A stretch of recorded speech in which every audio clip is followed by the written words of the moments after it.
Still waiting. Still waiting.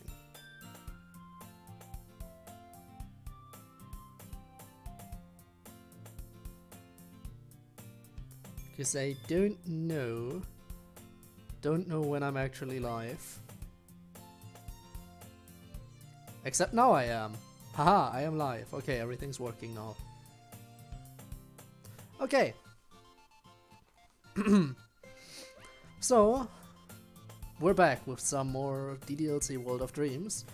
And this will probably be the final World of Dreams stream for a while, if the info I've gotten is indeed correct, and this game takes about 8 hours. And the last two streams already amount to, well, 6 hours, and maybe a little bit more. So, by all accounts, we should finish this this today. Then again, it's only Act 1, and I'm sure Act 2 is gonna drop eventually, hopefully. And when it does, I'll be glad to get back to it. But actually, I just remembered something which I am gonna take care of right now. Because, believe it or not, there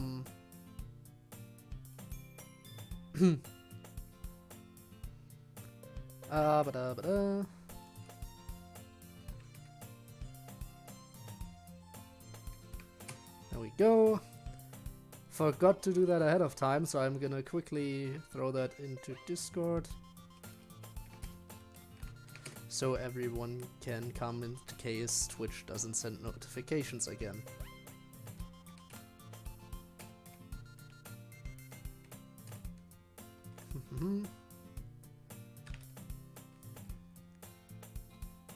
So yeah.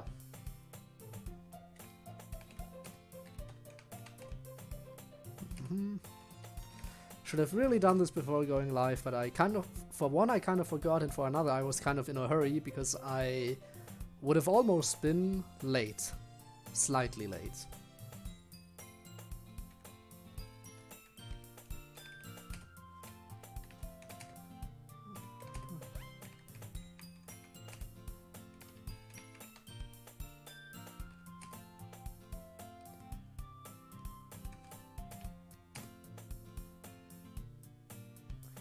Yeah.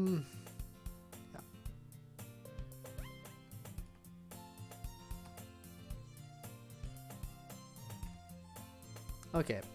I know this is stupid and there's nothing happening right now, but let's face it. Let's face it. We're still gonna be able to finish today, I think. Ooh, look at this, you can probably see my mouse cursor right now. But what I want to do real quick is just quickly grab this. Alright, you might have heard that, but that doesn't matter. There we go.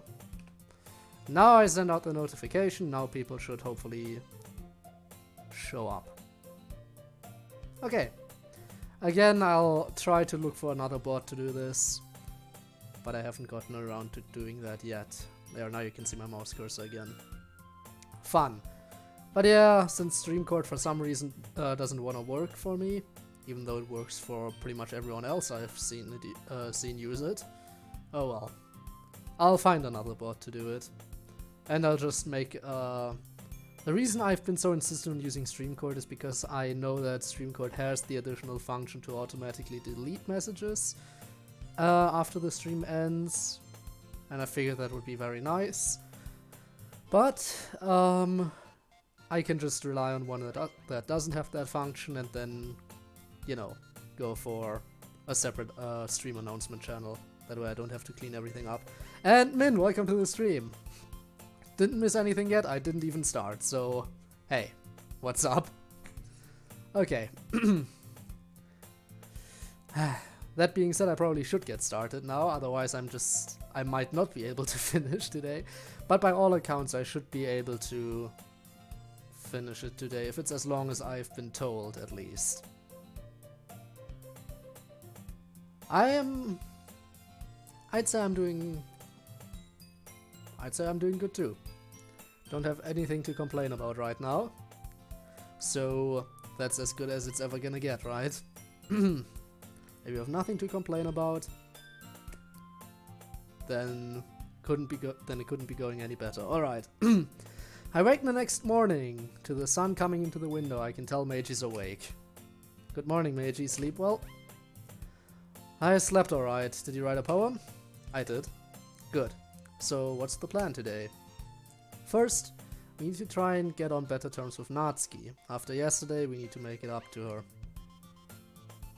Let me slightly readjust again, because I want to have everything in plain view. Okay. I open the shades, grab the uniform and head downstairs. How do we do that? I'll think of something. As I brush my teeth, I feel Monica's uniform. It's dirty. Why? Okay. Alright, you better come up with something. Hey, trust me, I will.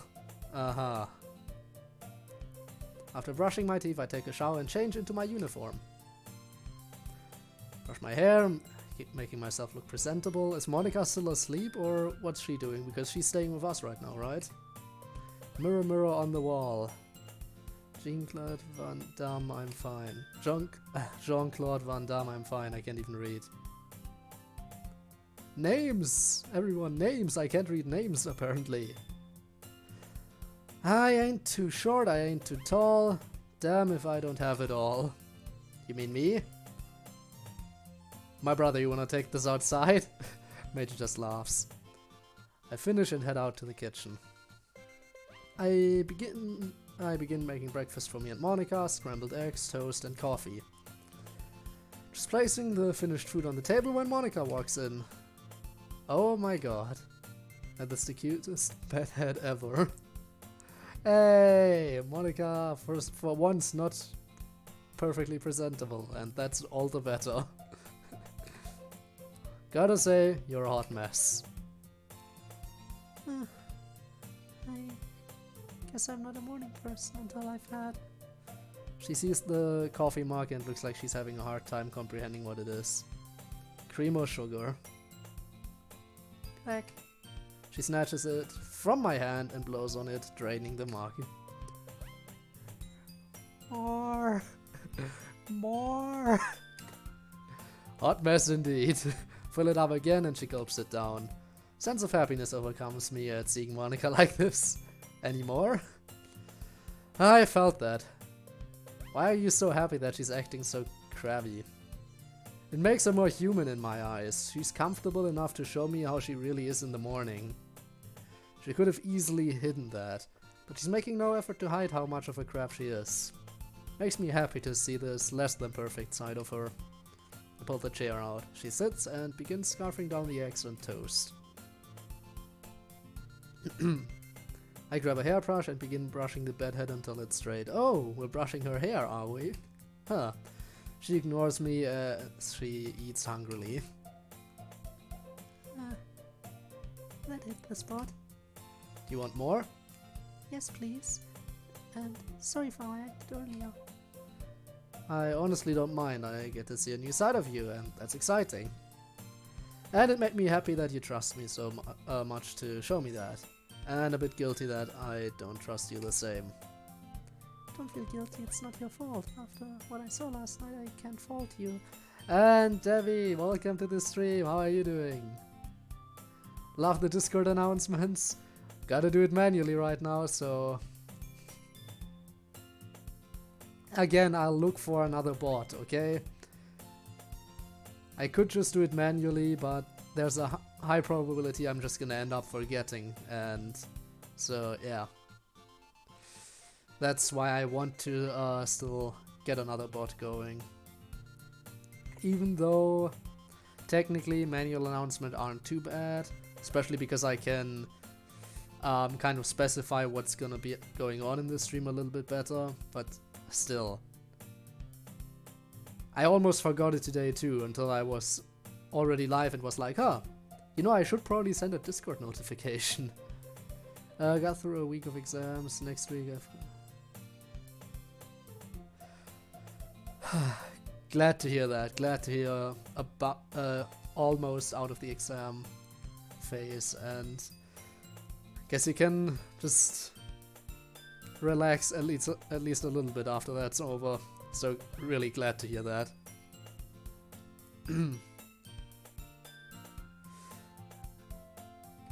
Alright, she finishes eating. I need to get changed. Where are my clothes? Hang up in the bathroom. Thank you.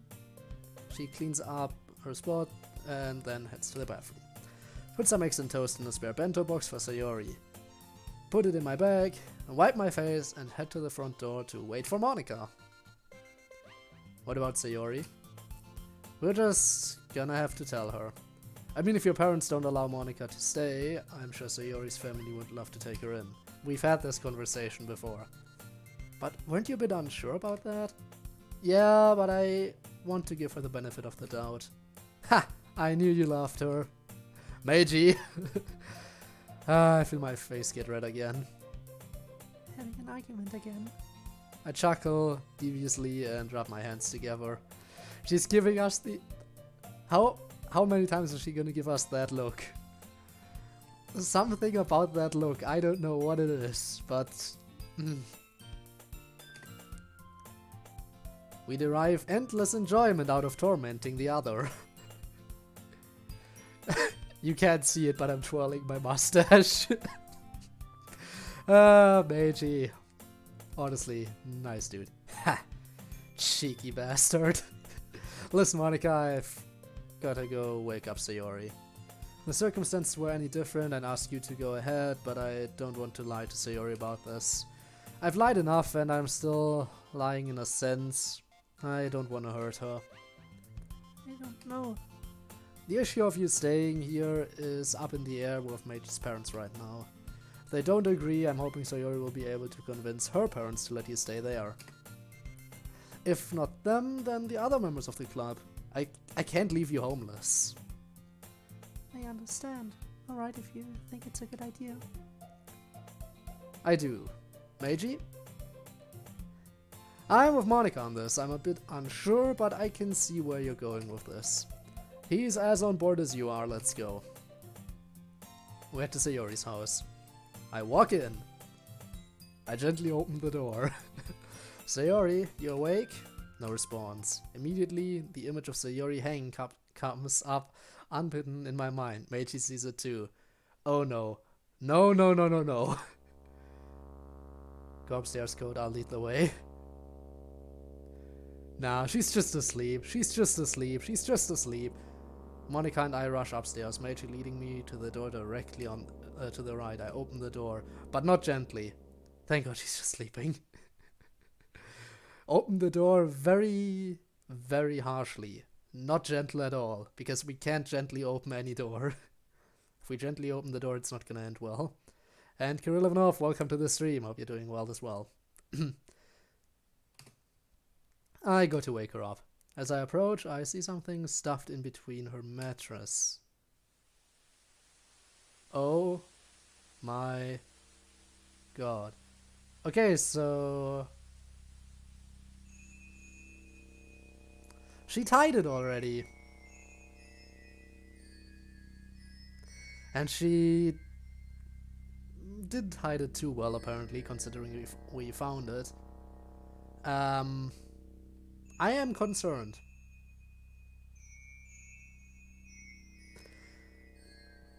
But, hey, at least we found it before anything happened. No fucking way. Code? What did you... No. Oh God. What the hell? Monika looks horrified, almost like she's gonna be sick. Meiji's heart breaks. Just feels sick to my stomach. Seeing it on a monitor is one thing, but this? No, it's too much. Not again. Not again, not again, not again! Monika runs out of the room quickly, I run after her. Okay, just take it and, well, she can always tie another one. Music. Oh, this atmosphere. This atmosphere. watching Demon Slayer for 1 second. Yeah, well, shit's going down. And Robmaster, welcome to the stream. We just found the news. So hooray! Hey Sayori, I got your news. Get it? Because instead of her nose, yeah, no, I'm. That's in very bad taste. All right, let's just get out. What do? Monica runs to the downstairs bathroom and shuts the door. I retreat just as I hear retching noises. Taking a deep breath, I rush to the kitchen. Searching through her drawers, I find a lighter. Open the window, hold the rope and lighter outside. Flick it on. I watch in utter satisfaction as the noose catches fire. Oh great, we're an arsonist now. You know, there are other solutions to this problem. But okay, yeah, just burn it. No school tomorrow, happy for you. Let me just... Also custom drawing, I agree that there's a lot of...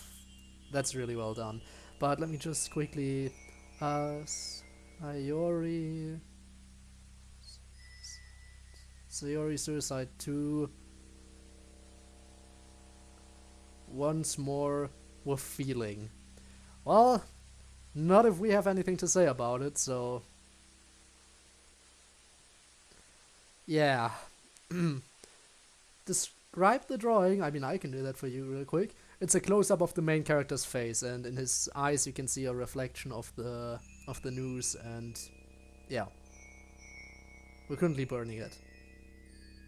The noose, that is. My eyes widen and my teeth begin hurting as I grit them.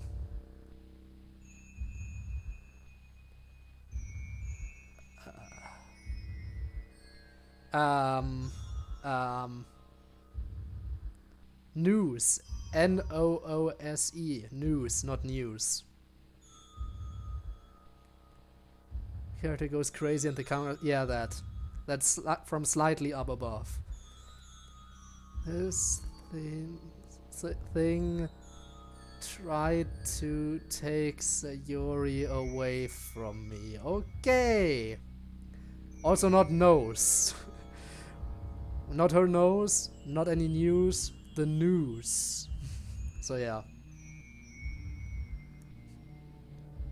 Okay, so by the way, suddenly glitchy text. And the atmospheric music certainly isn't helping this in any way. I hear static in the music, the text box is glitched out, and yeah.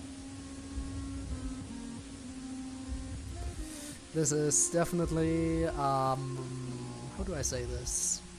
Bad. Let's just say it's bad. The rope...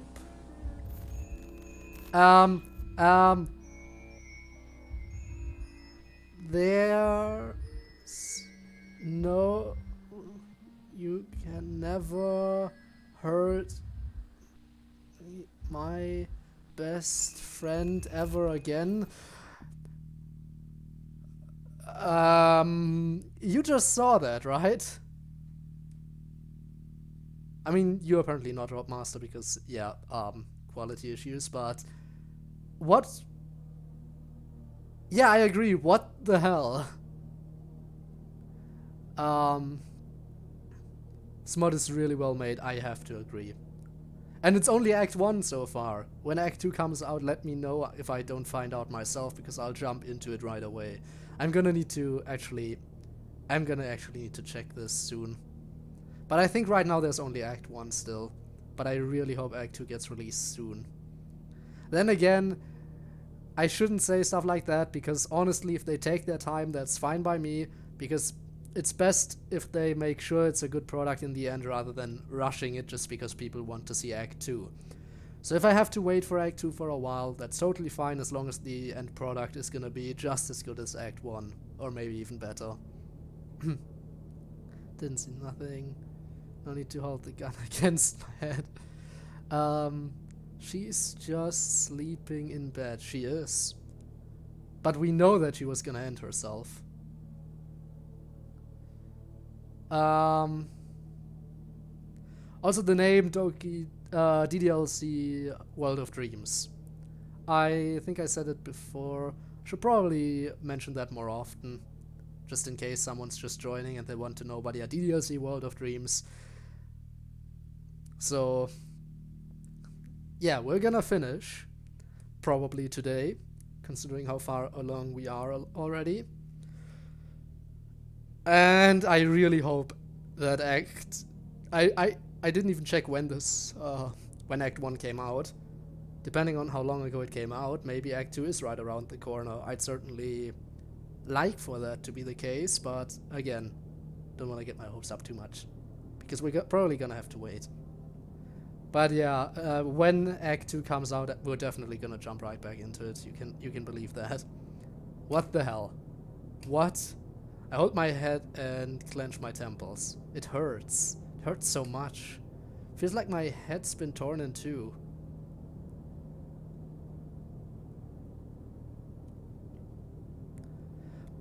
By the way, I think I have an idea about that glitchy stuff that just happened.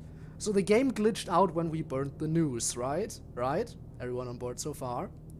The news is an essential part in the plot, in that it signals the end of Act 1, when Sayori hangs herself. It's a central part of the plot.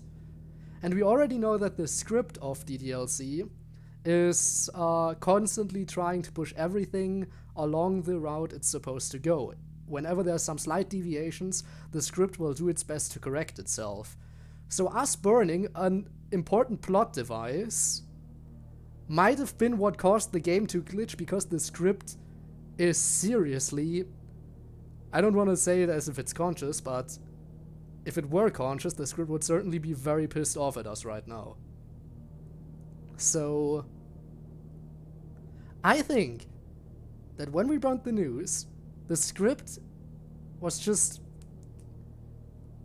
extremely confused by what was going on and didn't know what to do, causing the entire game and us to glitch. Right? Good theory so far? I hope so. And since that must mean that we're basically fighting against the script, we will have to rely on Monica, because she's the only one who has any kind of influence over what's going on other than the script itself. So if we want to win against the script, we really, really, really need Monica's support. Okay, let's see what's going on here. News at least once, yeah. I think I corrected myself. What happened to Dan Salvado? Where he been? I don't know what happened to Dan Salvado. So you mean the original creator of DDLC? Don't know. Haven't heard news. Yeah. Motions of the player and Meiji anger made them have huge anger issues for the time when it glitches. Monica is less the antagonist and instead just a victim of the true antagonist. Yeah, I mean, she didn't have, even in the original game, she didn't have full control. She was constantly fighting against the script. When the script was ending the day when she was still trying to talk to us, for example.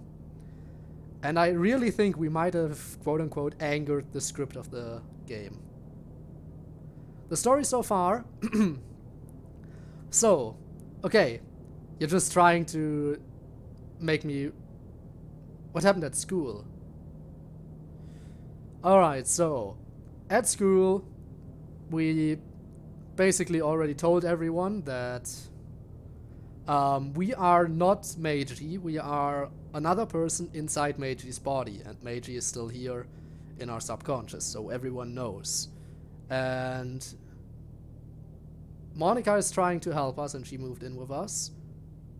And we're currently just trying to make sure everyone lives. That's what happened at school and after we returned from school. How are you doing? I am doing fine, and Blob, welcome back to the stream. Probably, if I know anything about your behavior, then you're probably kind of busy and won't be able to stick around for too long. If you can stick around for once, then that's also appreciated, but you're most likely either busy or need to get some rest or something. I totally understand that. If that's the case, again, that's how it's been the past couple streams. Working at the moment, then you should probably focus on work. But still, like that you came in here. You told that you have a split personality. Yes. Basically, that's how we explained it to them. Ah. Alright then, I hope I can help entertain you a little bit while you focus on work. So DDLC accidentally... Oh, so DDLC accidentally parable. You know what? Could go in that direction. I remember this mod completely. Well then, why did you ask me what's going on? You're just trying to make me stall so I might not be able to finish today, right? Oh, playtesting. Okay, that's nice. That's nice. That's... yes, probably very exhausting. Like, the most horrible job you could be doing. I wish you the best of luck to make it through that. Feel like my head's been torn in two. What did I say? Why did I say that? Also, if you don't see what's happening, I mean, I am reading it out loud, so... No, why did we say that? What do you mean, matey, we? We both said that last bit together. It was like we were merging. What was that? Turn and see Monica sitting on the floor staring at me. Fuck that expression. We just stand there staring at each other for what feels like an eternity. Suddenly, I feel a burning sensation. Turning, I see the flames are licking at my hand. Shit, motherfucking damn it! I swear in English as I rush to the sink. Turning on the water, I stop the fire, clean out the sink, throw out the ashes, and clean my hands and face. Once that's done, I look back toward Monica. Monica? Monica? Everything okay?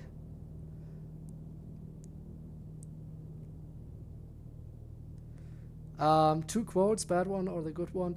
Let's go... You know what? Since the situation is already pretty horrible, let's add on to it. Let's go with the bad one. Stay away. Oh no. I follow Monica as she backs into the hallway, moving away from me. Don't hurt me, please. Wait, why would she think that? Oh no, did she see something? I stop and sit down nearby, holding up my hands in what I hope isn't a threatening gesture. Monica, I'm alright now. Is this my fault again? I didn't do much. I didn't even mess with the files. Help with that?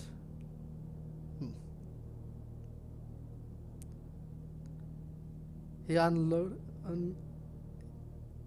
Wow. A quote by Rez, oh really? He unloaded on me and my bottom part exploded. Alright, that's an interesting quote. Rez, sure saying some funny shit. I mean, what do you expect? He's a funny guy.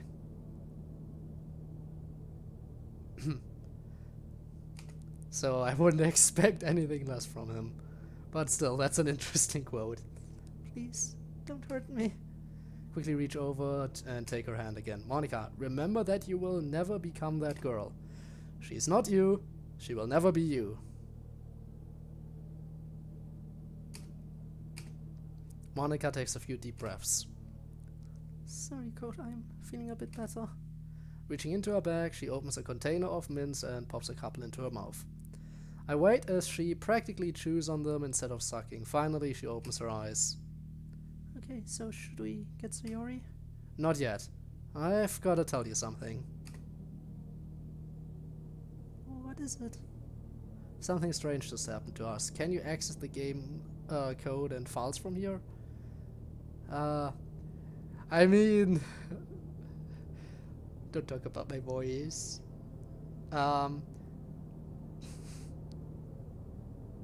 Nuke. Stop it with the nuke, Chan. I don't even know what you're talking about.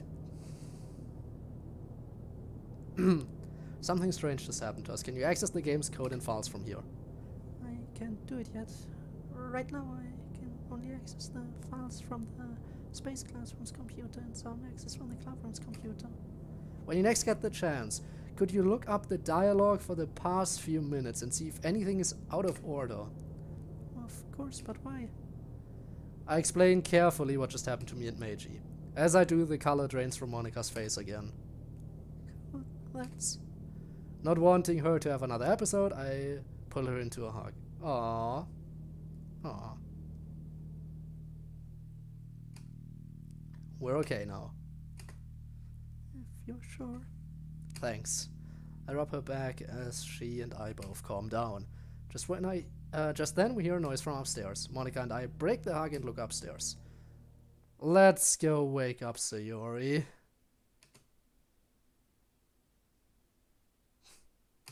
Right. We both walk in, Sayori's still sleeping. Sayori, wakey wakey, sleepy butt.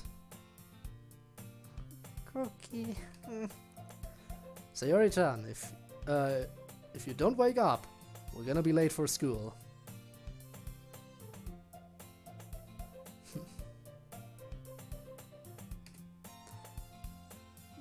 Meiji? Still cold, sadly.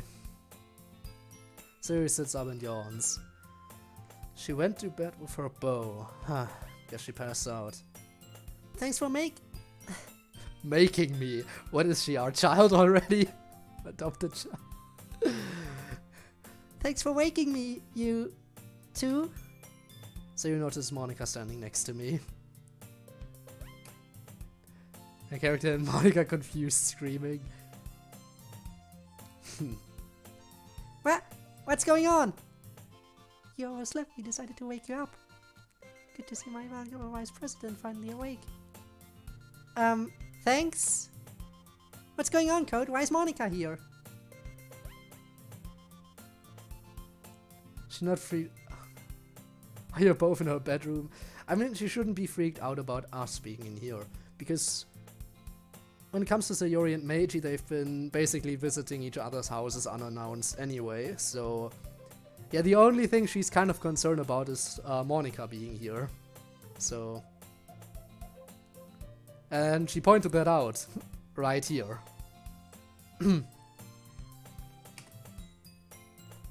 For the same reason I am, but I get the feeling that's not what you meant.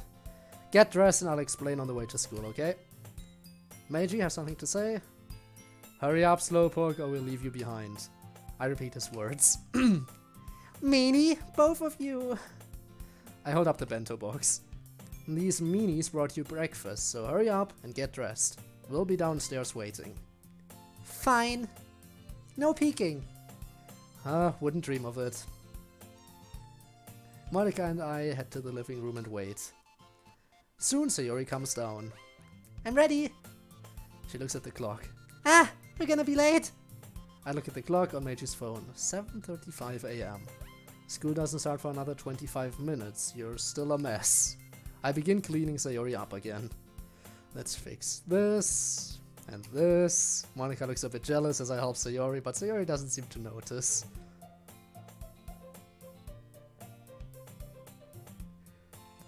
Dressed? Yeah, that's what I meant. Yeah, just get her dressed.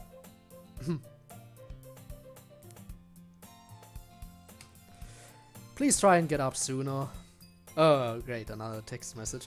Was Sayori's...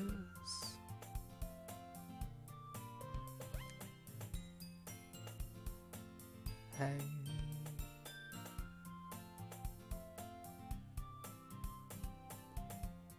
pre-planned or skipped or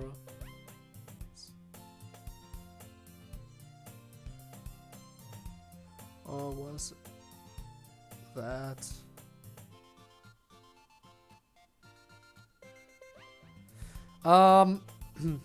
so about what happened there. It's technically not time for her to hang herself yet, but apparently she already planned stuff. Now, because I don't know, what weekday is it? I think it's either Thursday or Friday. I think it's Thursday right now in game. And we find her hanging in her room on the following Monday, technically. So the noose being there just means that she already had it prepared ahead of time. She just didn't hang herself until, well, either Sunday evening or Monday morning. Probably Sunday evening. So, yeah. But that means, since we burned it now, and the script didn't like that, the easiest way for the script to correct itself is just, hey, she still has time, she can easily prepare another noose. It's not even the... I think it's... Yeah, it's not even the weekend yet, so technically... I don't know where to go to buy ropes. Which store can you easily buy ropes in? Anyway, she could easily buy another rope and tie another noose before the weekend arrives. So that's the easiest way I can see the script correcting itself. And let's hope that doesn't happen. We'll do everything we can to prevent that. Please try and get up sooner. Only if you tell me what's going on. We'll tell you on the way to school, let's go. You said that quote before, I remember that. We head outside and begin heading to school. I hand Sayori the bento box and she begins eating. I mean... In the original it wasn't prevented, it just happened. So, in the original game, you find her hanging on... Well, Monday morning. Monday morning when you're going to school, you realize she's not there, so you run back home, go to Sayori's place next door, head to her room, gently open the door and find her hanging there. And there's nothing you can do to prevent that from happening. It's just scripted. Impossible to avoid.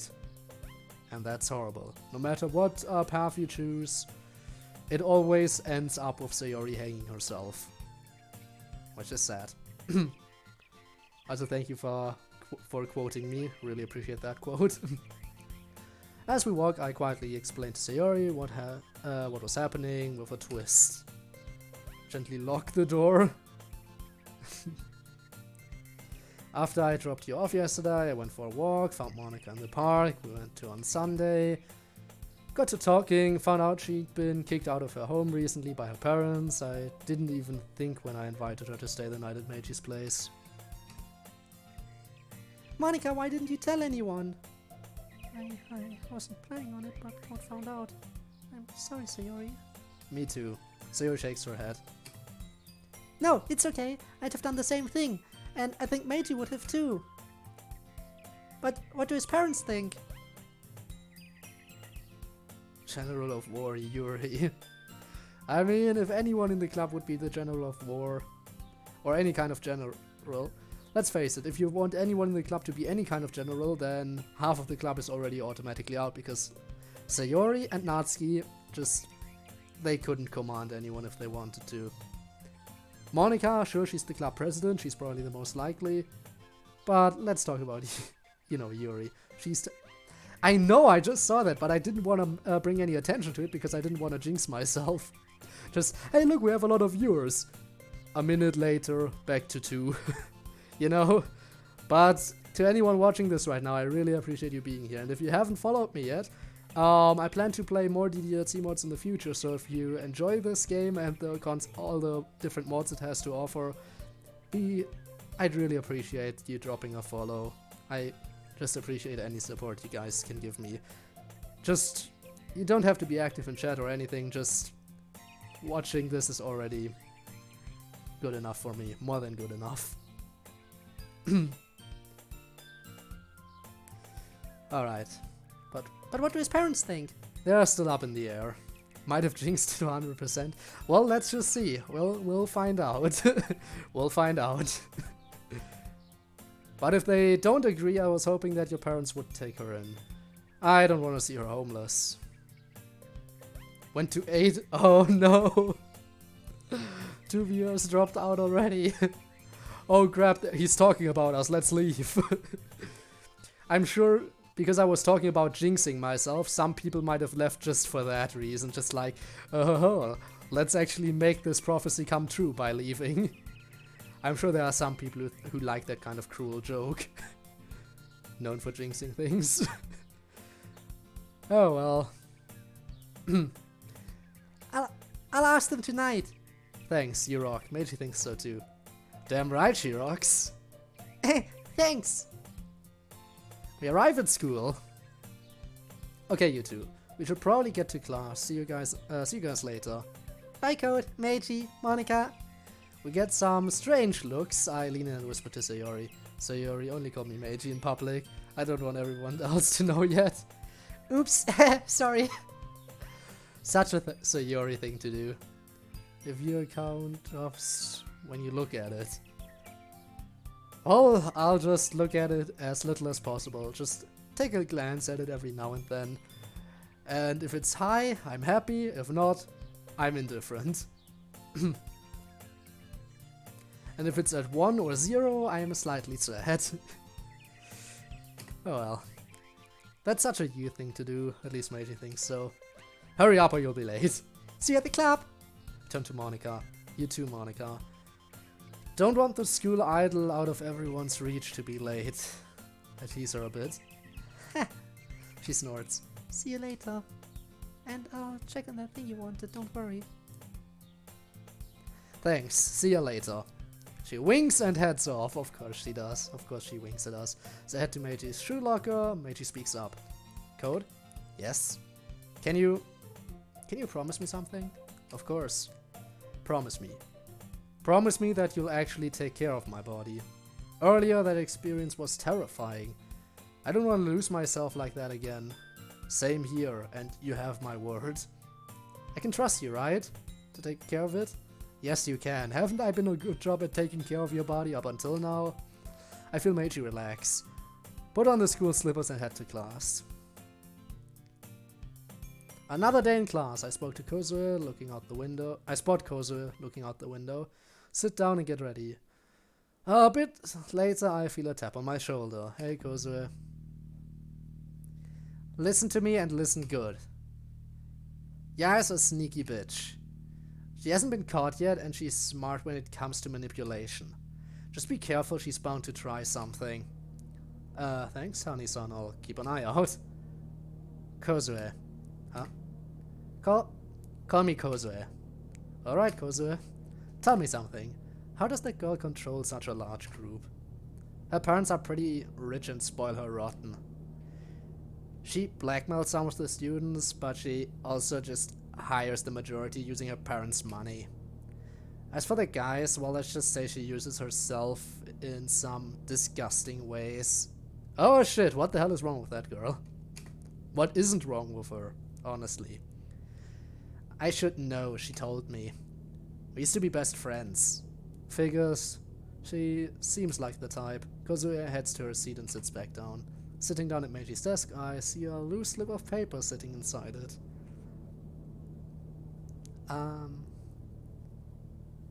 Okay. Can we have art in the... Oh, an art channel on the Discord server. You know what? Sure. I'll make one. I'll make one after the stream is over if I remember. And if I don't remember, you can point it to me out in the ideas and recommendations channel, and then I'll add it in. But if I do remember, there's no need for that. Alright, and you know what, if I do that, I might just at the same time also already include the stream announcement channel, and then after that's included, I'm gonna look for a new bot. I'm gonna do that today after the stream is over, hopefully, if I remember everything. Sitting down at Meiji's desk, blah blah blah. Take it out and open it.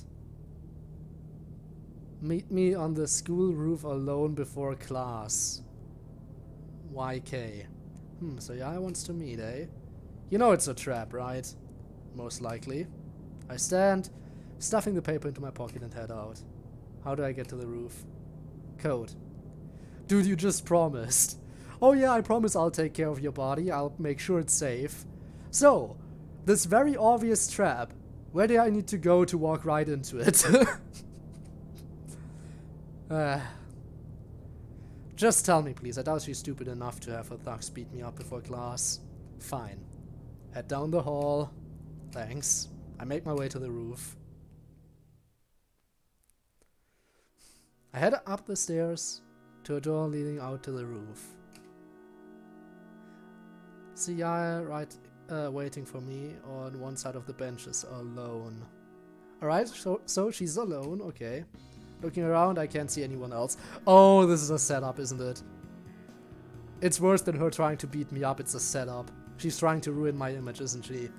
She's gonna play the role of the, this dude assaulted me and abused me. She's gonna play that card, isn't she? I can totally see her doing that. We definitely messed up in coming here, didn't we? I need a section to occupy.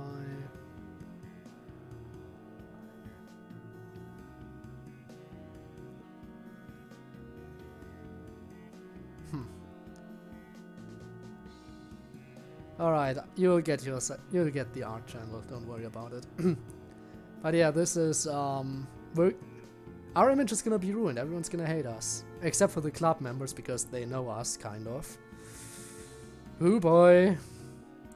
You know, Monica, if you want to delete someone, feel free to delete her, because it's probably in everyone's best interest if she never existed, you know? So, if you're still willing to mess with the game files, I have a perfect target for you to do experiments on.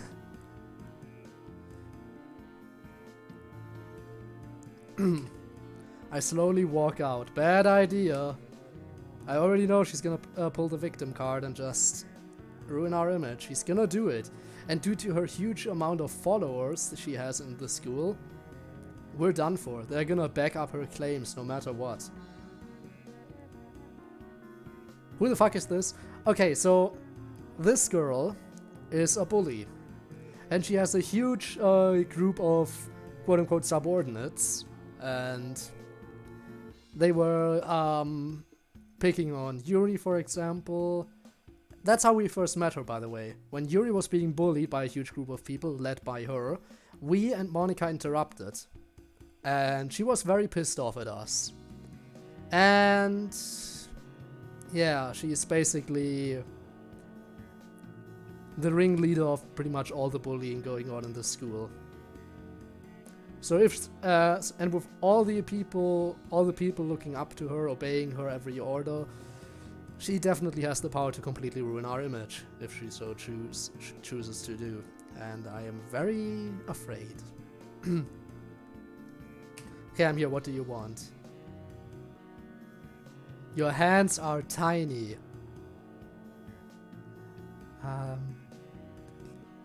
Delete, stab, poison,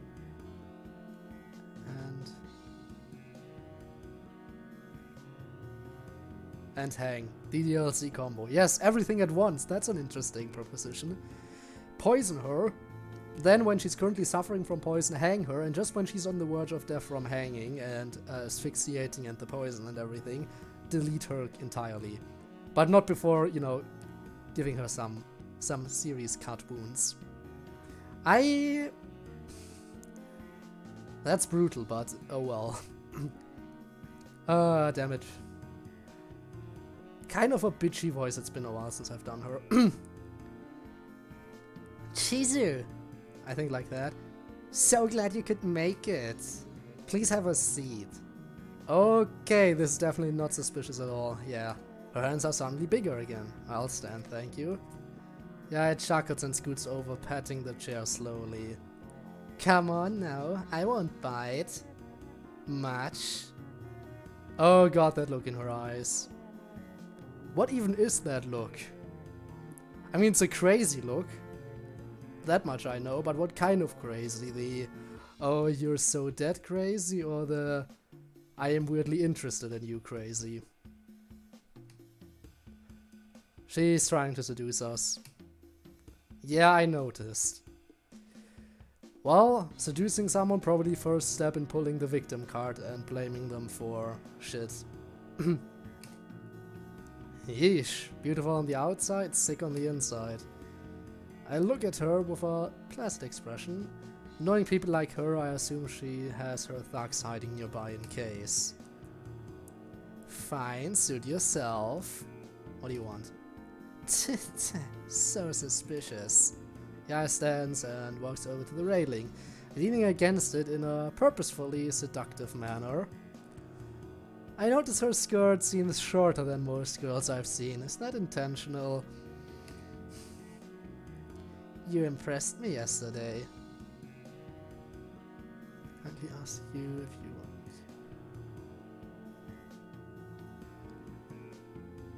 To F the girl saying this? Why? She's a bitch. She can stay as far away from me as possible. I wouldn't. Never.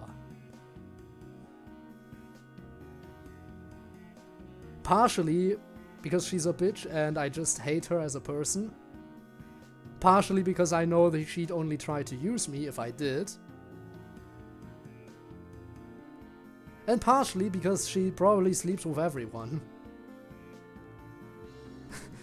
Jumped on that opportunity, huh? Yeah, sure. We have Monica, we are way better off, and Meiji has Sayori, so who cares about this person? You impressed me yesterday. I raise an eyebrow. Okay, how? Yeah, he turns and walks over to me grinning. You stood up to me. That took a serious amount of balls. She presses her arms against her breasts, accentuating her bust. Of course she does. Would be like hippity hoppity, you know, run under your feet. And if there's one thing I like, it's guys with balls like that. Among other things. Oh boy. What does one do in this situation? How does one get out of this? Because I know my social anxiety would definitely also get to me, so yeah. But how does one avoid this? Other than, you know, not even coming here. Jump, as in jump off the building? Or jump on the opportunity? I shudder a bit. Despite my initial loathing of this girl, there's no denying she's extremely attractive. Take her with you. The problem is if we jumped, Sayori's depression would definitely skyrocket, and she'd surely kill herself. There's no avoiding that in that case. You could...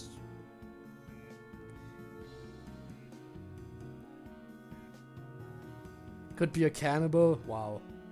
Yes, the only way out of being flirted with and when you don't want it to. Become a cannibal. Just eat her. Then again, she might be into war, in which case...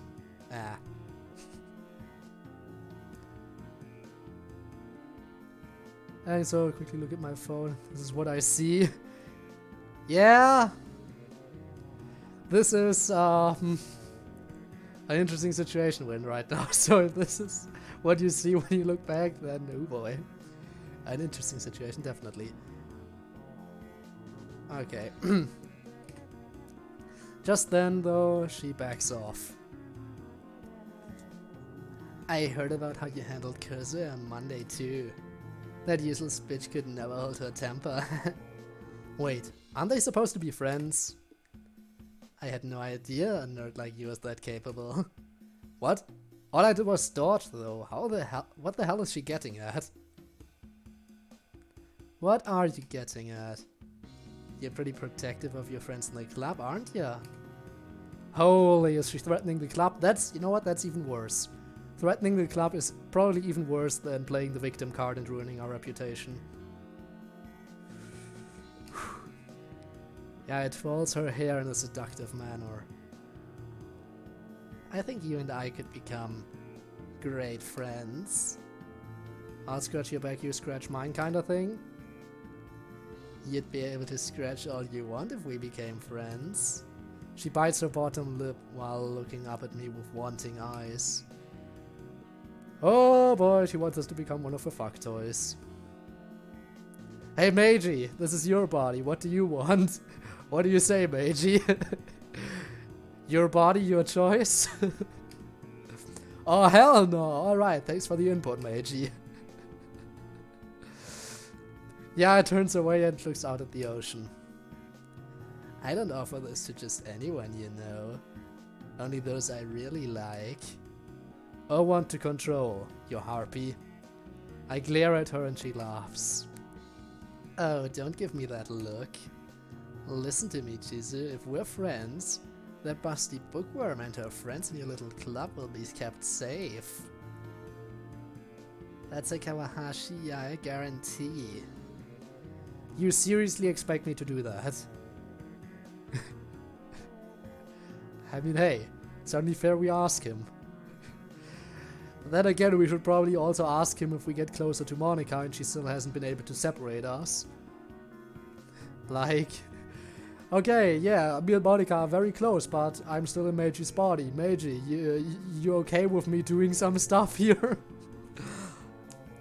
You have to ask him in that case. It's all on you, Chizu. I expect to hear your answer very soon. She walks past me, purposely brushing her arm against mine. Don't make any stupid decisions. The benefit of being my friend far outweigh the negatives. Yeah, heads out to the door, leaving me and Meiji alone. I sit down on one of the benches and look over at the ocean. You can't seriously be thinking about accepting her offer, can you? What? What kind of idiot do you take me for? People like her can't be trusted.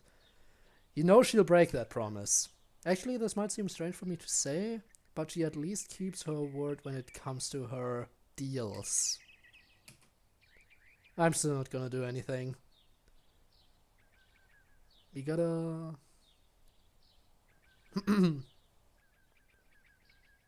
got a knife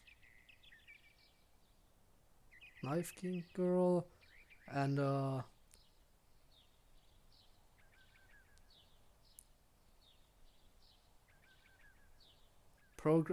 programmer. We should be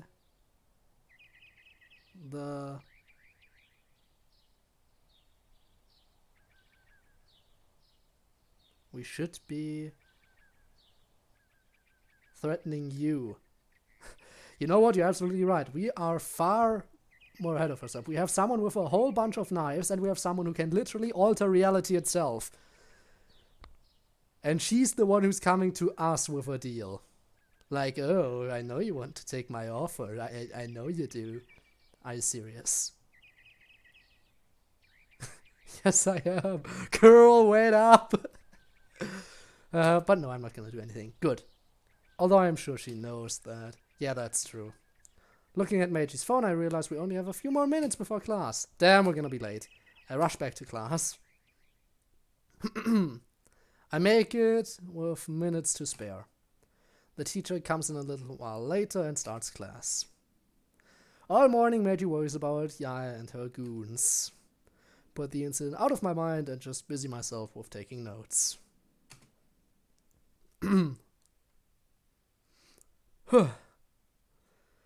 This is not gonna end well. Soon it's lunchtime. What now? What should we do about Yaya?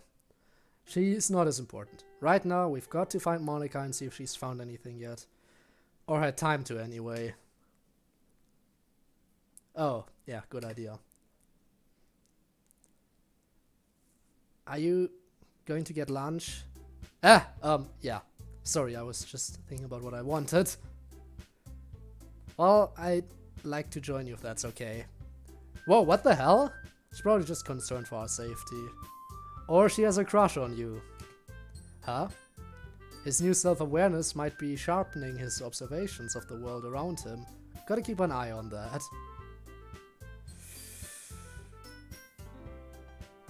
Another romantic interest? With so many people showing interest in us, at some point we might just have to make this a harem, right? At some point there's gonna be no way out of it. Especially since we're already multiple people in two people in one body, and if each one of us wants to have a relationship, then it's basically already polygamy. Toki Toki Harem Club. She doesn't know about us yet, but yeah, it's possible. What about Monica? Let me try something. If we can't get her to stand down, we'll go. Oh crap, Mori, what voice did you have? Can I come too?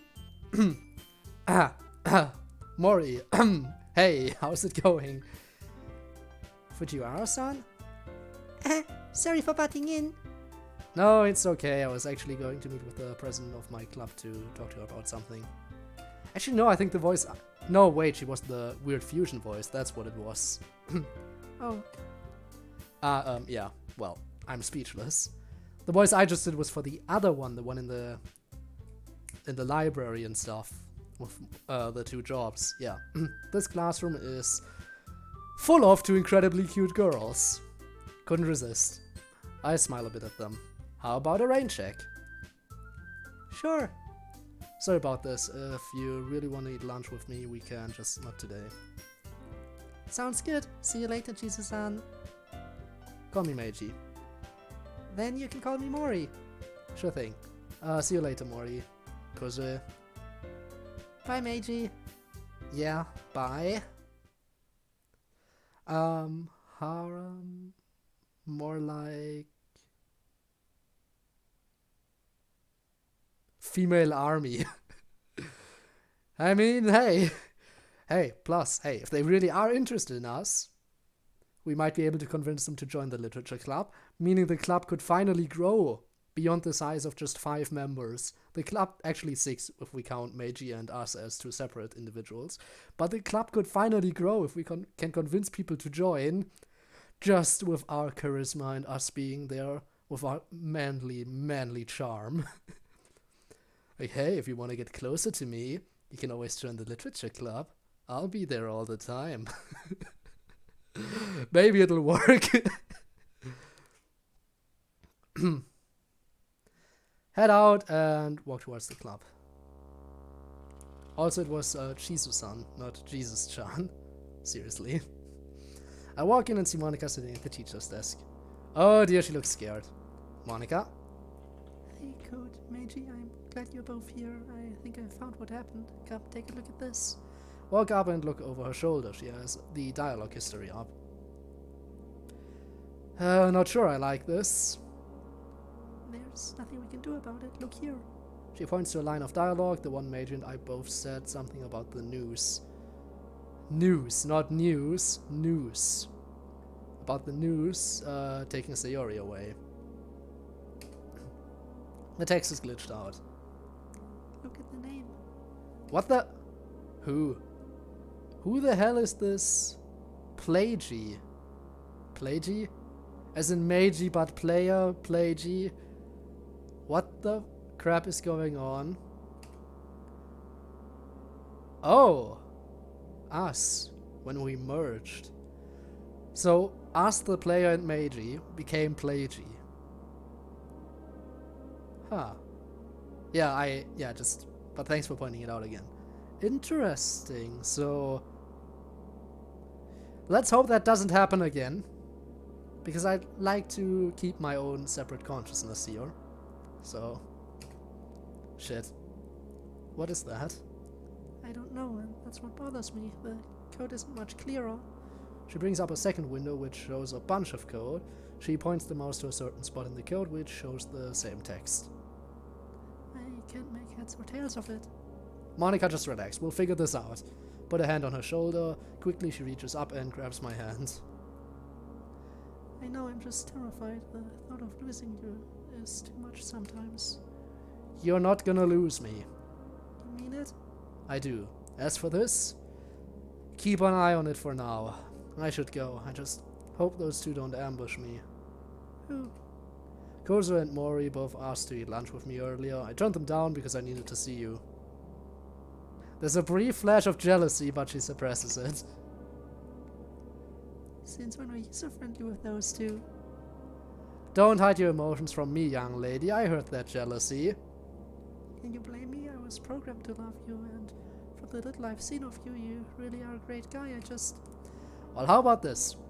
Let's go to lunch, just you and me, and if those two girls do ambush me, I'll say I'm having lunch with you so we can talk. Sound good? And just cursed, welcome back! How is it going? We are currently trying to figure some shit out because apparently we were glitching earlier and our consciousness and Meiji's conscious were kind of merging. So the two people in the same body, for a second, pretty much became one. And then went back to normal. And we just have to hope that doesn't happen again, because that's creepy. It happened while we were messing with a very important plot device. The noose. So the noose Sayori was gonna use to hang herself. Actually gonna play the mod myself. Alright, in that case, totally understandable, totally understandable. In that case, ignore everything I just said about plot. And you play it yourself. Still, thanks for coming, just to pop in and say hi. Appreciate it. You mean it? I would really like that, thank you. As we head to the cafeteria, I feel nature's call. Monica, grab me a spot in the cafeteria, would you? I'll be right back. Sure thing. As I head to the school bathroom, I see Yaya leaning against a nearby classroom door. She spots me and walks up. Stay away, demon! Well, hello again, Shizu. Have you thought about my offer? I sigh, this girl is seriously messed up. In a you react to way, if not more. Wow. Now that's cutting deep. Haha, cutting! You know, that was so cringy it actually hurts. Doki Doki Dimensions or Return to the Portrait. We'll talk about that when when it's actually about time I jump back into one. I thought I had more time.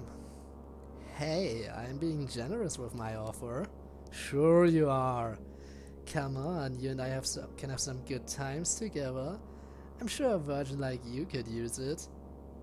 I mean, being in a club full of girls, you must be bursting, right? And I have to read this. Twitch crashed for me. I mean, I guess it happens sometimes. But I'm guessing your text signifies that you're back now, so I hope I don't think you missed too much. If it's already fine again. Just, you know, we're talking with Yaya again, who's a bitch. After we had a conversation with Monica, who was basically just worried about us potentially fusing with Meiji completely. Cutting jokes. Yeah. I saw that. Oh god, she's even more messed up than I thought. I frown at her angrily. I did tell you to think about it, remember? See you soon. She begins walking past me when I suddenly snap. You know what? I have my decision. Yaya turns expectantly towards me. Yes? Yeah. Be gone. Be gone, thought. Couldn't agree more. Yeah, come back with that, your body, your choice. I'm sorry, but Meiji doesn't want it either, because when I said that, the next text line of the game was Meiji just being like, oh hell nah. Normally, I just say no, but I have 3 answers. Fuck no, fuck off, and fuck you. And fuck me. That's 4. Preferably the final answer, put that in the front. Alright, first you fuck me, and then I'm gonna say fuck no, you can fuck off, fuck yourself. There you go. And Twitch, please feel free to be mad at me. YouTube too when the archive goes up. I said the F word so many times, I don't care. Twat, I'm polite. Okay, sure.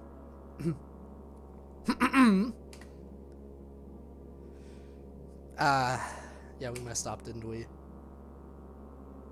She's gonna kill us. Or not she herself, but her goons. They're gonna go after the club, definitely. We shouldn't have been so straightforward. If we didn't snap, then we could have prevented this from happening for at least a little while longer. Just given ourselves more time, but we had to just come out with the insults and everything, so could have gone better. Why the hell should I join someone as rotten and miserable as you on your glorious rampage? Didn't snap. You know what that was? I didn't even think about Natsuki there, but thanks for pointing that out. I refuse to join your pitiful little band of thugs. Are you absolutely sure about that, Shizu? I've never been more sure of anything in my life. Yai comes up close, glaring at me. Her voice is low and threatening. You have just made a terrible mistake. I certainly feel like I've made a mistake. But my mistake was not saying no. My mistake was being so upfront about it and not just delaying the response a little bit longer. I'm gonna make you regret those words.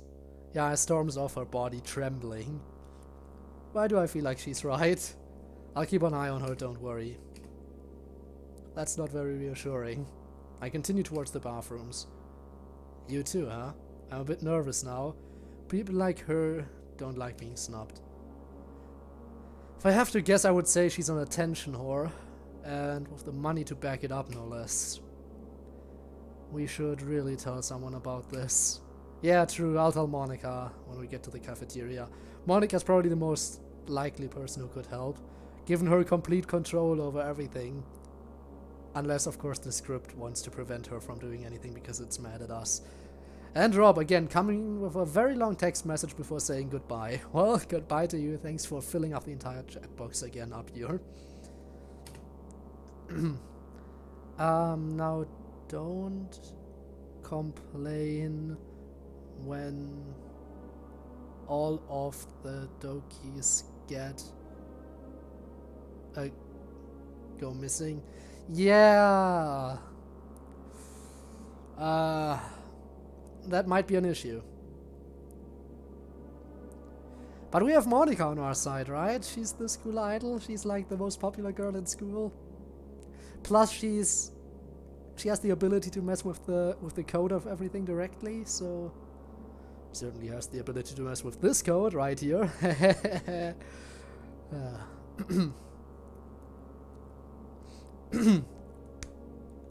That's something, I guess.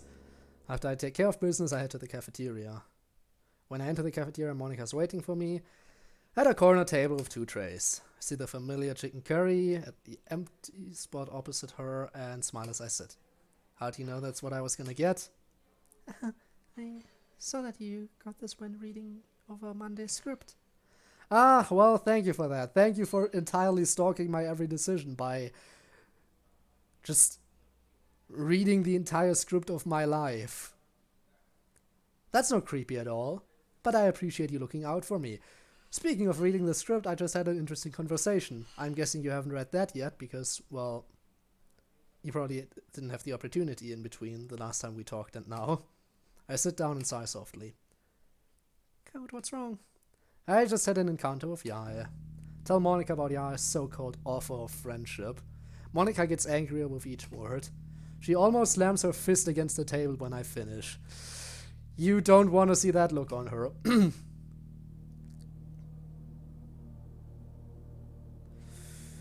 Hoo boy.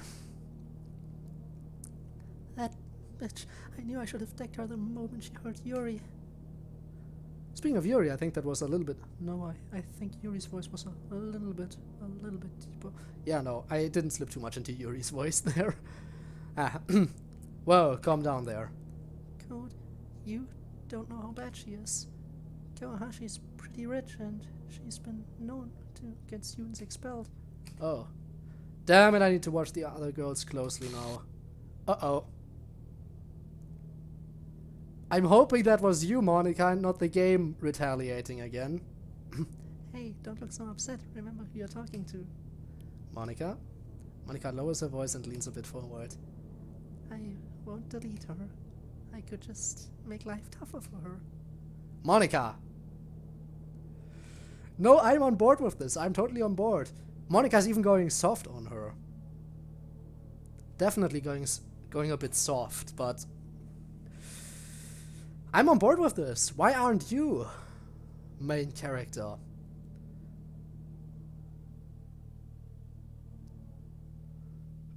Hang on, would you on this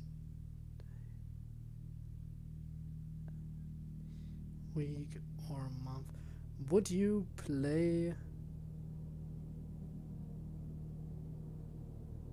on this day any week or month? As in streaming, you mean? No, my schedule is kind of all over the place, so I don't just play every Friday or every, what was it, 24th or something like that. Just stream when I have the time.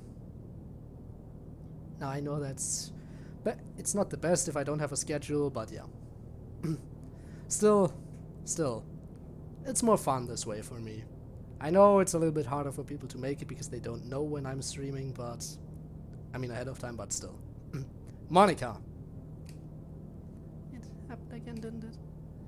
My heart sings as I see her panic again. Monica, listen to me. She looks over at me. It's okay, I know you mean well. Besides, you won't become the Monica from the game. She stops trembling. Let's change the subject, huh? She nods. I'd like that. Great. What would you like to talk about? Monica thinks a bit, then smiles. Oh, you never told me about yourself and your world. Please tell me about you. Only if you tell me about you too. Deal.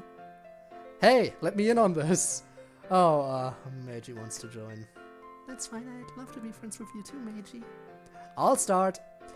I was born on January 11th, 1999, in my town's general hospital.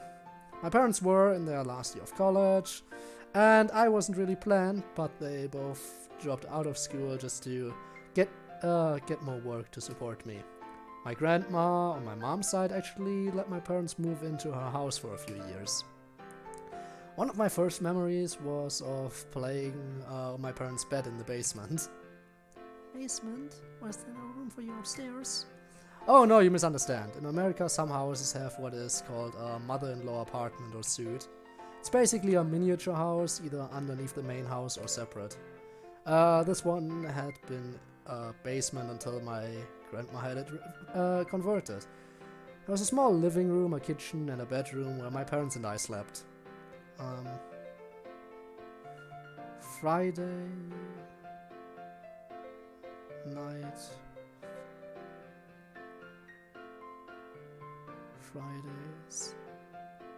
Friday Night Funkin' on Fridays would be good. I mean, yeah, but I'm still not sure if there's gonna be multiple streams, so if I'm just gonna play through the entire game in like one stream and call it a day. You know? I know there's a bunch of mods out there, which I've seen before, but yeah, I'm not sure. I am honestly not sure. Because I think like half the fun of playing these mods is being able to experience them for the first time, and I can't do that with most of them.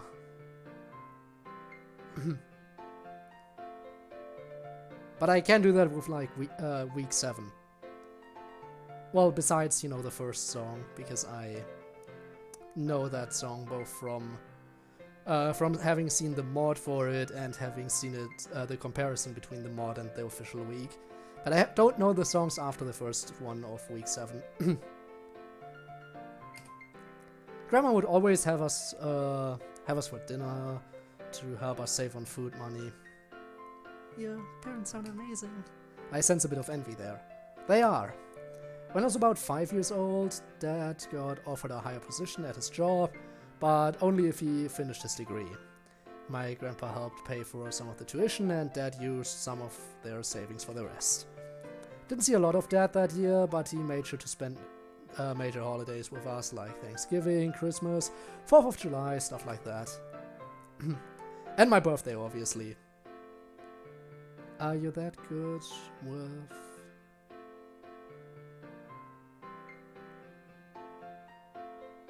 rhythm games? I am not really that good. I'd say I'm kind of average. Again, I've played like 2 different rhythm games, and one of them was a rhythm-based bullet hell game, so not your typical rhythm game.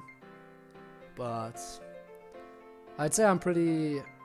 The rhythm-based bullet hell game, I'd say I'm pretty good at. Like, definitely above average. But also definitely not among the best players, like nowhere near that, because I still haven't S-ranked every single level on hardcore in that, so... Anyway. But yeah, as for Friday Night Funkin', I've seen everything, pretty much, almost everything, but I haven't played it, so I can't really say if I'm any good at that. Did he graduate? Oh yeah, he did. He started making enough money that we could afford a small apartment near to work. When I was like 7 or so, Mom went back to finish college herself. When she was done, she got a better paying position too, but she wasn't selected like that, was she? Worked her ass off for it. Well, I mean, Dad did too, but they asked him personally. We moved again when I was 8 into our first house, and we lived there for 5 years. I miss that house. Why did you leave it then? It wasn't by choice. There was a fire and we lost a lot. A lot of precious mementos burned. I'm so sorry. I'm glad you weren't hurt, but it really is a shame to lose all those memories. It was. Mom and Dad did insure the house though, so we got some money from the insurance company.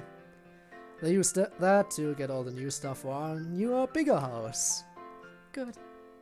My high school years aren't exactly much to talk about. I was a decent student.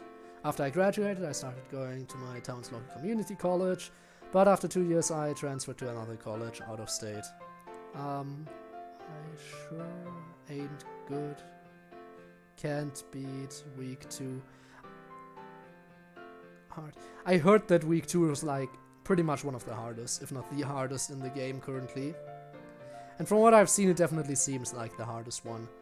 With, you know, the mom fight and the final level of that being amazing, but also pretty hard. Maybe the second hardest. But I can't really judge it too well because I haven't played them yet. But when I play through the game, I'm most likely gonna play through it on normal, just because I probably won't be any good otherwise. I know, right? Fucking normie playing on normal mode. All my college classes were online, so I could work more often and pay my share of the rent. I work at the same company my parents work at. I'm part of the accounting department. Not exactly high up in the company, but I'm good with numbers. What do you do in your free time? Well, I like a lot of the things Meiji likes, I suppose. Anime, manga, and games. But I also do like to read books. 247.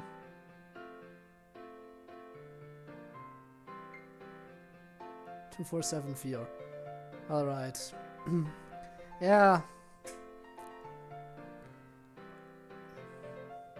So I'm guessing that's your order of like hardest to...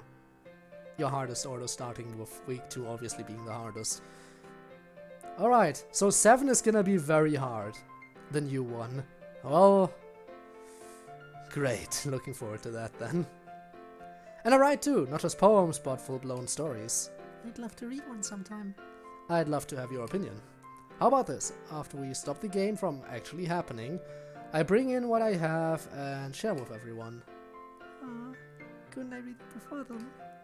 Damn, she's one foxy woman. No argument here. I'll let you read them first. Anyway, you or Meiji wanna go next? Let Meiji go. You sure? You sure? Yes. Alright, well, this is going to be a bit unusual, so bear with me. I'll repeat everything. I was born on July 21st, 1999. Mom and Dad already had an older sister, Aiko. They raised us both pretty well, I think. I met Sayori when I was about 5 or so. Anyway, it might be hard to believe, but we didn't really start out as friends. Wait, really? That's surprising considering that Yoichi ever talks about.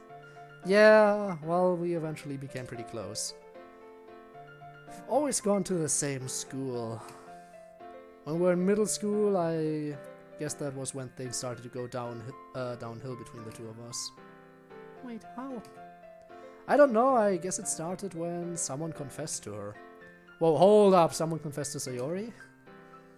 Yeah, it was this guy from her class. She's always been friendly to everyone, and I guess this guy took it the wrong way. It makes sense. I mean, I've been confessed to a few times. Lots of guys take friendly chats as a sign that someone is interested. I'm guilty of that, so don't worry. So, I thought she didn't need me around anymore. Dude, she totally needed you then, and she needs you now. Code, are you crying? Huh? No, sometimes Meiji's emotions bleed through and there's physical reaction.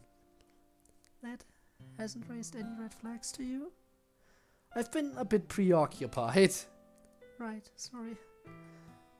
It's fine. Meiji? Well, there isn't much to tell after that. I retreated into my own bubble until this past Sunday. I understand, Meiji. I may not know Sayori as well as you, but I know she cares deeply for you, so you come up in conversation a lot. I feel my cheeks flush. Now it's your turn, Monica. Right? I was born September 22nd, 1999 in Okinawa, believe it or not. According to my memories, I am half Japanese and half American. My father was an American soldier stationed at Camp Courtney, and my mom was the daughter of a local small-time businessman. I guess my grandfather was opposed to the match and gave my mother an ultimatum about me abort me or marry someone he had selected for her. She chose the latter. I wouldn't have learned this if I hadn't gotten a letter from my biological father which explained all of this. Even though I haven't seen it since the game started, it's one of my most precious mementos. It's back at my home, sadly. Find myself clenching my fists. That's... holy shit. It never happened, remember? Just because it may not have happened doesn't mean it isn't going to affect you. And Gorilla Onov, bye! Thank you so much for coming today. Hope to see you around in the future as well. Hope you had a great time here. Memories, fake or otherwise, are part of who we are. Right now, you're as human as I am. And as human as Meiji, Sayori, Yuri, and Natsuki. I suppose you're right. My stepfather and mother moved here a month before I was born. My stepfather doesn't know I am not his real daughter, and I don't think he really needs to know. He was very strict in raising me to be a proper lady. He pushed me to do my best. My entire childhood was filled with my father and mother making sure I got the best education. I've been a straight A student, the best of the best. If I got one answer on a test wrong, I was severely punished. I was always popular at school, and when I joined the debate team, my parents were so proud of me. But you know what happened after they found out about my quitting and starting my own club? But you know... Yeah, she got thrown out. Right. Monica, I'm so sorry. Don't be sorry, I'm lucky you and Meiji are both kind enough to have let me stay in a warm place. Well, neither of us would be able to live with ourselves, turning someone away. Plus, Sayori would kill me. I repeat what Meiji says, Monica simply laughs. She probably would. True. Monica then looks at her phone. Shit, sorry to cut this short, but lunch is almost over. Swearing from you? Why, Monica, I didn't know you were so naughty. Give her a playful yet somewhat sultry wink. What? Just because I'm a girl, I can't fucking swear, you magnificent bastard. Why, thank you. No, of course you can fucking swear, you magnificent bitch. Damn right I can. That felt kind of freeing, actually. My parents would kill me if they heard me. No doubt. We both get up when I hear someone calling out Meiji's name.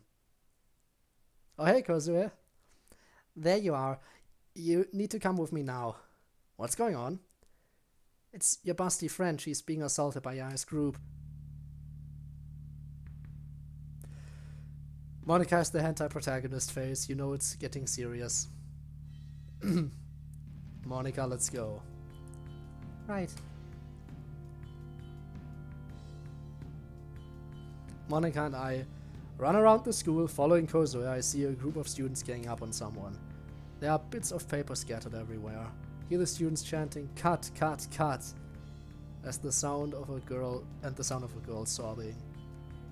I'll handle the crowd. You two get Yuri away from here. Sounds good. Got it. I run over to where I see Yuri being surrounded. Storm up to Yaya, who's standing apart from the rest. She's just laughing. Punch her in the face. If you do that, then the crowd is definitely gonna come after you. I know that's probably a bad idea. Let's face it, because if the entire crowd gangs up on us, we don't stand a chance. But this is where the knight in shining armor needs to come through and protect Yuri, even if we get beat up for that. I couldn't do it, but yeah. What the hell is going on here? And here's the main event, ladies and gentlemen. Meiji. What the fuck are you doing, you bitch? You had your back to my voice. You had your chance and you blew it. I'm not sure I can... Damn it. Have I lost her voice already? And you really can't talk to a lady like that, you know. No, I think I found her voice again. Don't you have any manners? I toss my blazer aside. Fuck you. You use blackmail and your parents' money to control people. So you're not worth any respect. My parents are too stupid to care about anything I do. I whine, they give me shit. I pay these people. They do what I want. It's just how the world works. And why shouldn't it? My parents are useless. Useless, useless, useless. Did she just finish that sentence? I fucking dare you. Okay. Mura, mura, mura. Ah, and there it is. The viewer count dropped to 2. It was only a matter of time. Everyone has officially abandoned me now. Well, not everyone. To the 2 of you who are still stuck around, I appreciate it. Let's get that viewer count back up to 10. Nah, I know it's not gonna work out. It's probably gonna stay here for the rest of the stream now. We're stuck in a low. Crack my knuckles, letting my fury get the better of me. You are so dead, you slut. Someone grabs me. Not so fast, bastard. I reel from the blow. Shit, that hurts. I collide with a tree and the student grabs my collar. Just stay down, it'll be easier. No, it won't, you fucking bastard. Kick him in the nuts wildly. He falls over. You're next, you fucking skank. You're not going anywhere. And don't bother telling anyone. No one will believe you. Monika, Kozo, and Yuri... Monika, Kozo, take Yuri and get the fuck out of here. Meiji, don't. Go. Monika and Kozo, take Yuri away. I find myself surrounded by Yai's group. We're gonna die! Just remember, this is your punishment. Remember, this is your bones are broken. I get what I want. And I always win. Hey, stop! This isn't your body, you asshole! I think I can hear Meiji saying something, but I ignore it. Dude! He's gonna feel it and he can't do anything. The fight begins. One of them swings wildly. I duck and hit him, but it doesn't do much. Damn this weak body. Another one of them lands a blow on me. Kick him from behind as best as I can. I continue to throw punches most wild. What's the matter? Not gonna fight? Fuck you, you bitch! Too late for that. You interfered with our little fun yesterday. That's a big no-no for me, baby boy. Your little fun involved bullying my I fall flat on my back. Can I just quickly take a look at the history? Your little fun involved bullying my friend. That's a big no-no for me, you cunt. I fall flat on my back. He's just a freak. She's just a freak. Just like your little literature club. That bimbo cuts herself and collects knives. How does that not scream freak to you? How do you even know about that? How did these people find out? I think she kept the secret pretty well in the original game, so what's different here?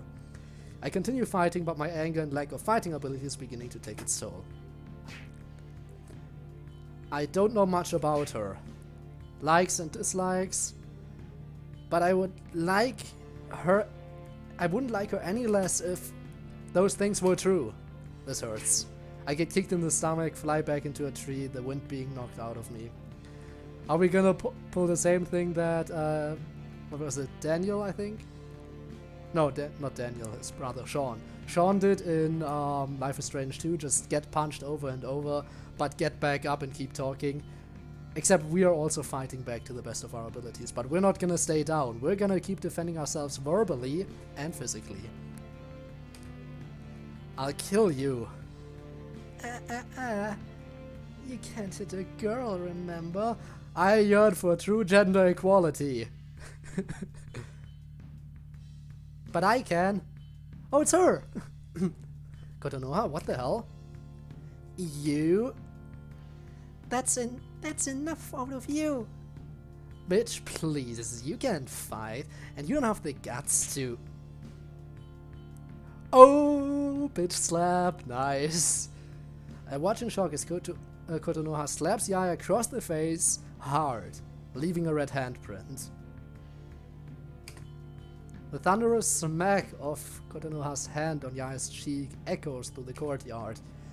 The group who'd been beating me up stop, gasping or gaping. The silence is palpable. Yaya's almost frozen in shock. But slowly turns back to Kotonoha. My, you really do have some balls after all. When I'm done with this merchant, Louisa, I'll deal with you. Let Meiji go! Oh, since when were you on first name terms with this freak? None of your business! Now stop this before I bring the proper authorities into this! They're just as useless as my idiot parents. Especially our principal, that useless old bastard. Useless old bastard, am I? Oh, she already called him in advance. Yeah, a smug grin falters and she goes pale. God damn it, Code, I swear that I'll... Damn it, what just happened? Sir, I didn't mean... I don't want to hear it. More teachers begin showing up, all looking upset. An older woman in a white lab coat rushes over, I'm guessing the nurse. Kawahashi, step over here now. Kotonoha rushes over to me. Are you alright, Meiji? It hurts everywhere. Shiba-san, let the nurse through. Let the nurse through. Sorry, Sensei. Nurse, how's the young man? Nurse comes up and looks me over. The cuts aren't as bad as they look, but I want to treat him right away. We won't need to go to the hospital. Go. Monica rushes over to me. Are you crazy? Are you two a couple? Ah, no, she's the president of my club. The nurse smiles. You have a very caring president. I look up apologetically at Monica. My senses beginning to return. What did I just do? No kidding. Grab my blazer and we head inside. We make our way to the nurse's office. She puts me in a bed and patches me up. You should just rest for the day. Thanks. Nurse heads to her desk and sits. The two girls remain silent for a bit. Meiji, are you alright? No, I am not. My family has its own private doctor who could treat you. This girl. Everything Yaya isn't. I like her. She's nice. Thanks for the offer, but I should be fine. Well, if you're absolutely sure. But you were pretty reckless out there, you know? She's really just a even higher pitched Sayori voice, isn't she, for me right now? Actually, hang on, I think I skipped that. Don't I know it? Ooh, get that cursor out there. Well, I should get going now. I don't want to disturb your test. Thanks, Kotonoha. Of course. I make sure my friends are always well taken care of. I think now it's finally slipping back into what I had for her in the previous stream, which is a little bit further away from Sayori. Farewell. Kotonoha leaves, leaving me alone with Monica. But my voice, I don't know, I don't have the vocal range to do these voices. Wait, did she just say farewell? An odd one, but in a good way. Monica, who hasn't said a thing since we got here, finally moves and sits next to my bed. I wait for her to gather her thoughts. I hate you. Damn it. Monica, I'm sorry, How long have you been this stupid? I look down ashamed, and here I thought I'd managed to keep my anger in check. 20 years. I Feel more guilt pouring over me. And it must be showing because Monica's face softens. I'm sorry, I didn't mean to lash out. I just don't want to lose you. Monica. I reach over and take her hand. You've every right to be angry at me. I acted stupidly, I know that. I'm sorry. The door slides open quickly. Sayori runs in looking extremely pissed. Oh yeah, right, we promised her kind of, didn't we? Oopsie. Sorry, Sayori, It happened? It's for Yuri's sake? Yuri follows looking worriedly at me. You're really stupid, you know that? You promised you wouldn't do anything stupid again. Sayori, what was I supposed to do? They were attacking Yuri, I couldn't sit back and do nothing. But I think I really went way too far. Are you alright? I look at my injuries. To my surprise, it doesn't look like I was hurt as much as I thought. I look worse than I feel. But are you alright? They didn't hurt me. Monica and Tani-san got there just in time. Good. What about your book? My book, it's destroyed. I'm sorry I wasn't there to help sooner. I know you liked that book. It's okay, it's just a book. Smiling sadly, I slowly stand. Walking over, I wrap my arms around her. She falls into my shoulder, sobbing hard. It was more than a book to you, wasn't it? Yuri continues crying, gathering her thoughts. I got that book from my grandpa before he died. It was precious to me. I moved back to the bed, sitting down with Yuri. Grandpa loved reading as much as I did. He would give me books, and that was the last one I ever received from him. Oh damn. Yeah, I swear the next time I see you I'm going to tear your throat out. Dumbass, you— fuck it. I blink. Meiji yells at me furiously, which snaps me out of my returning anger. Yuri, I'm so sorry. It's not your fault. And don't say that it was. You are looking out for a friend. I'd do the same for all of you. Well, you better listen to me now. She's using that motherly tone again. You need to rest, so lie down. Yes, ma'am. Okay, everyone, we should all get back to class. Lunch is pretty much over. Will we see you at club time? As long as this young man takes it easy, he should be well enough to join you. Piece of cake. I do that all the time. I grin. I'll be fine. See you later. The girls leave.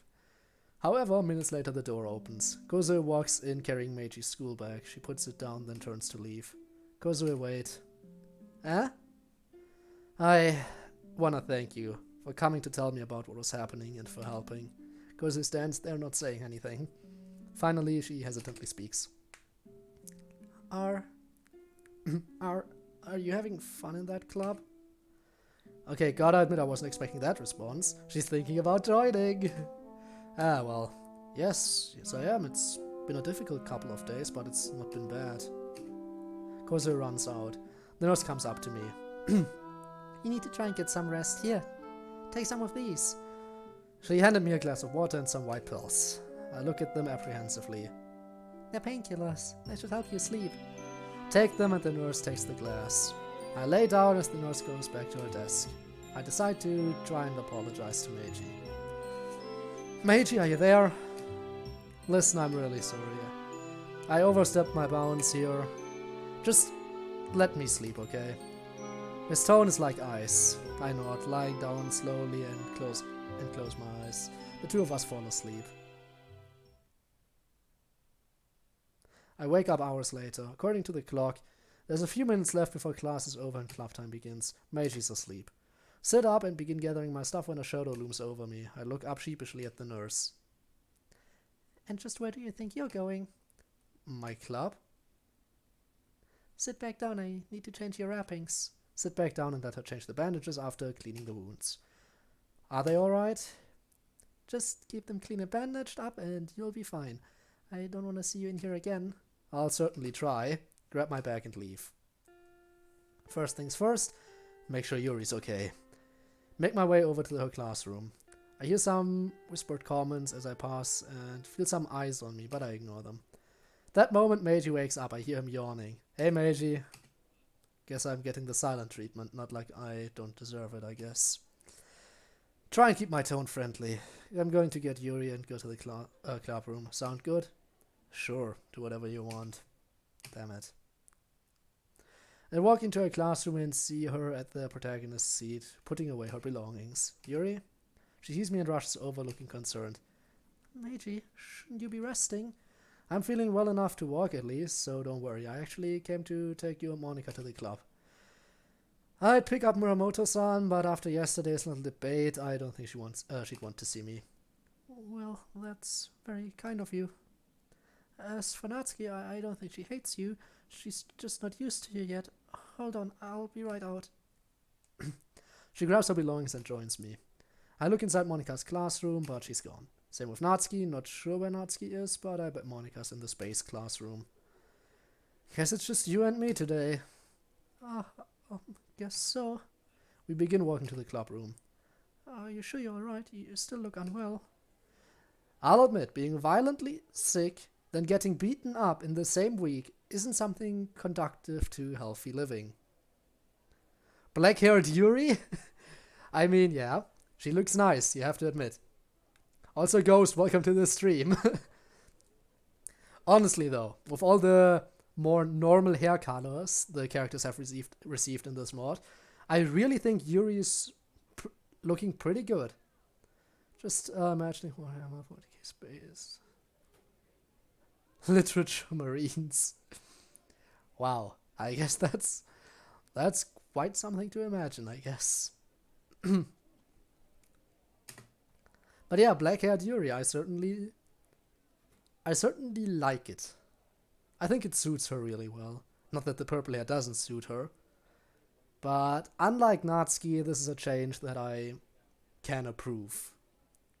I can approve this. I approve of this change. Not so much Natsuki, but still.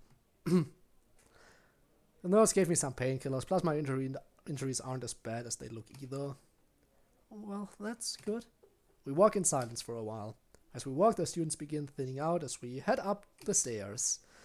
A little while later, Yuri speaks up again. So, I wanted to ask earlier, but where did you get Portrait of Markov? That book isn't an easy one to find. There isn't even an ebook version, I should know, I've looked. I pull out the book.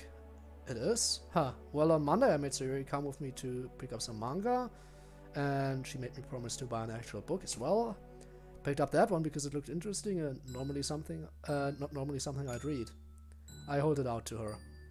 But you can have it if you want. It's no substitute for the one you lost, but... No. Okay. Bit harsh.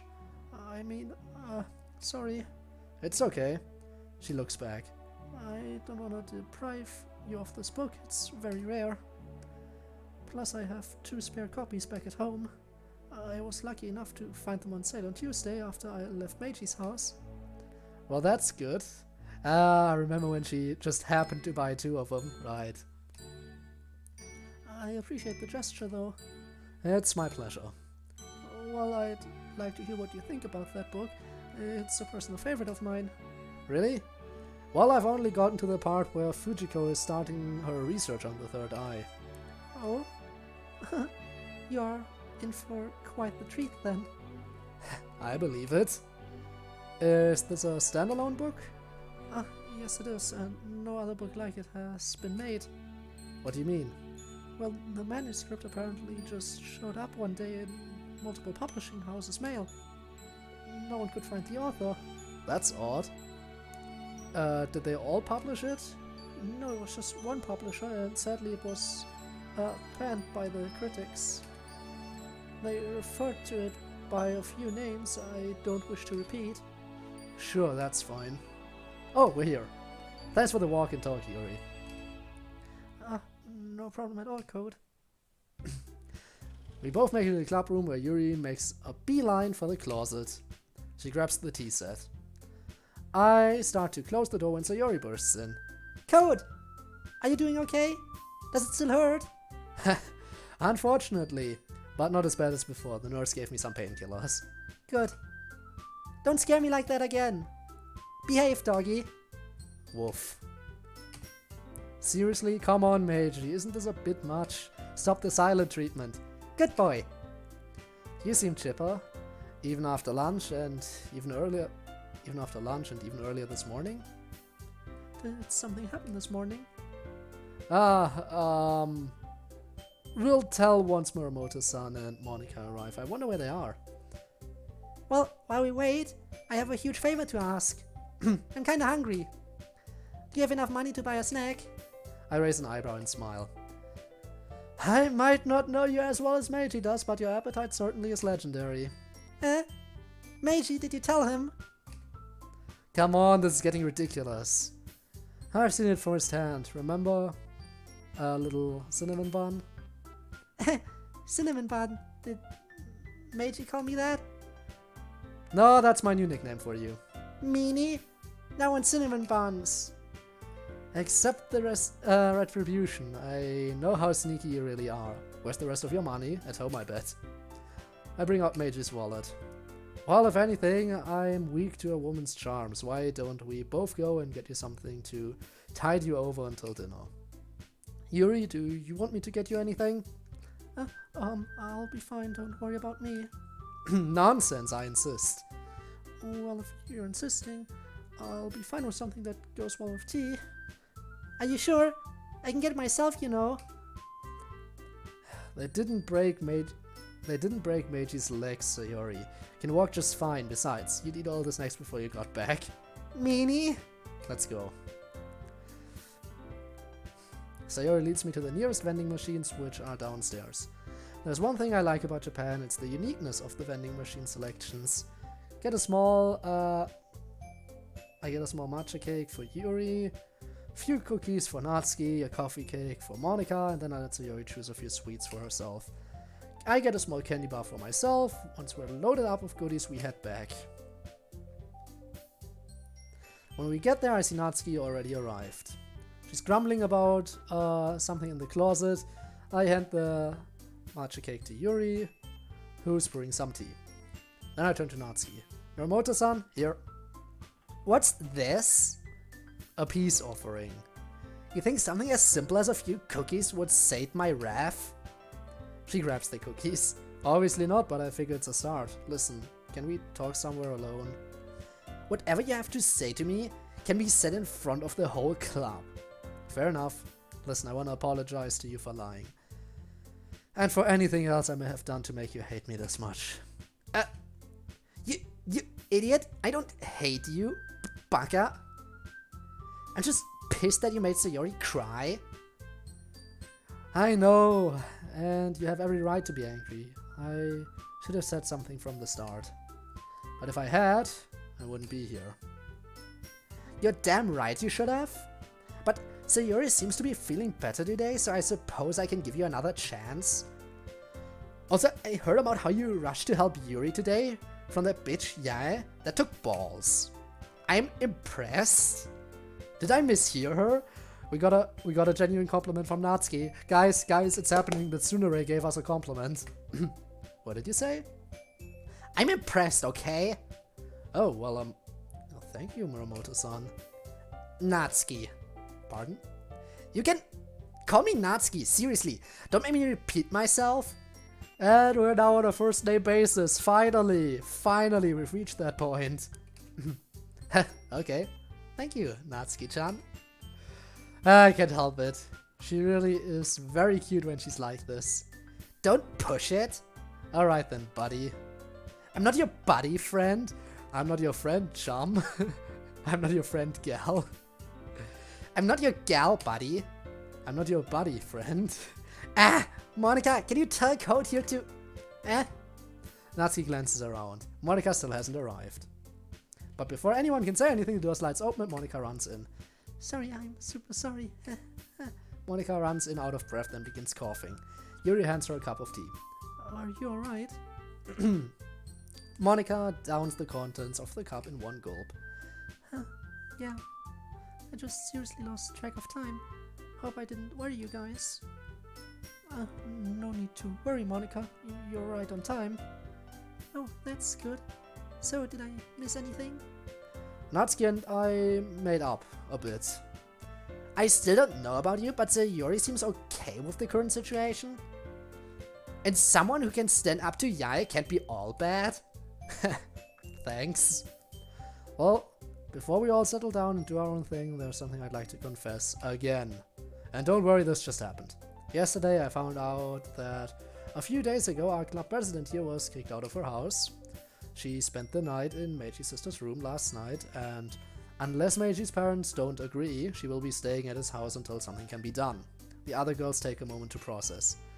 Why didn't you tell anyone? Honestly, I can't think of a good reason. I should have told someone I know. I can't say I like the idea of you spending time with Code alone. But Code, you did good. Maybe I was a bit hasty to judge you? She slugs my arm a bit. Glad to hear it. I hold my arm in fake pain.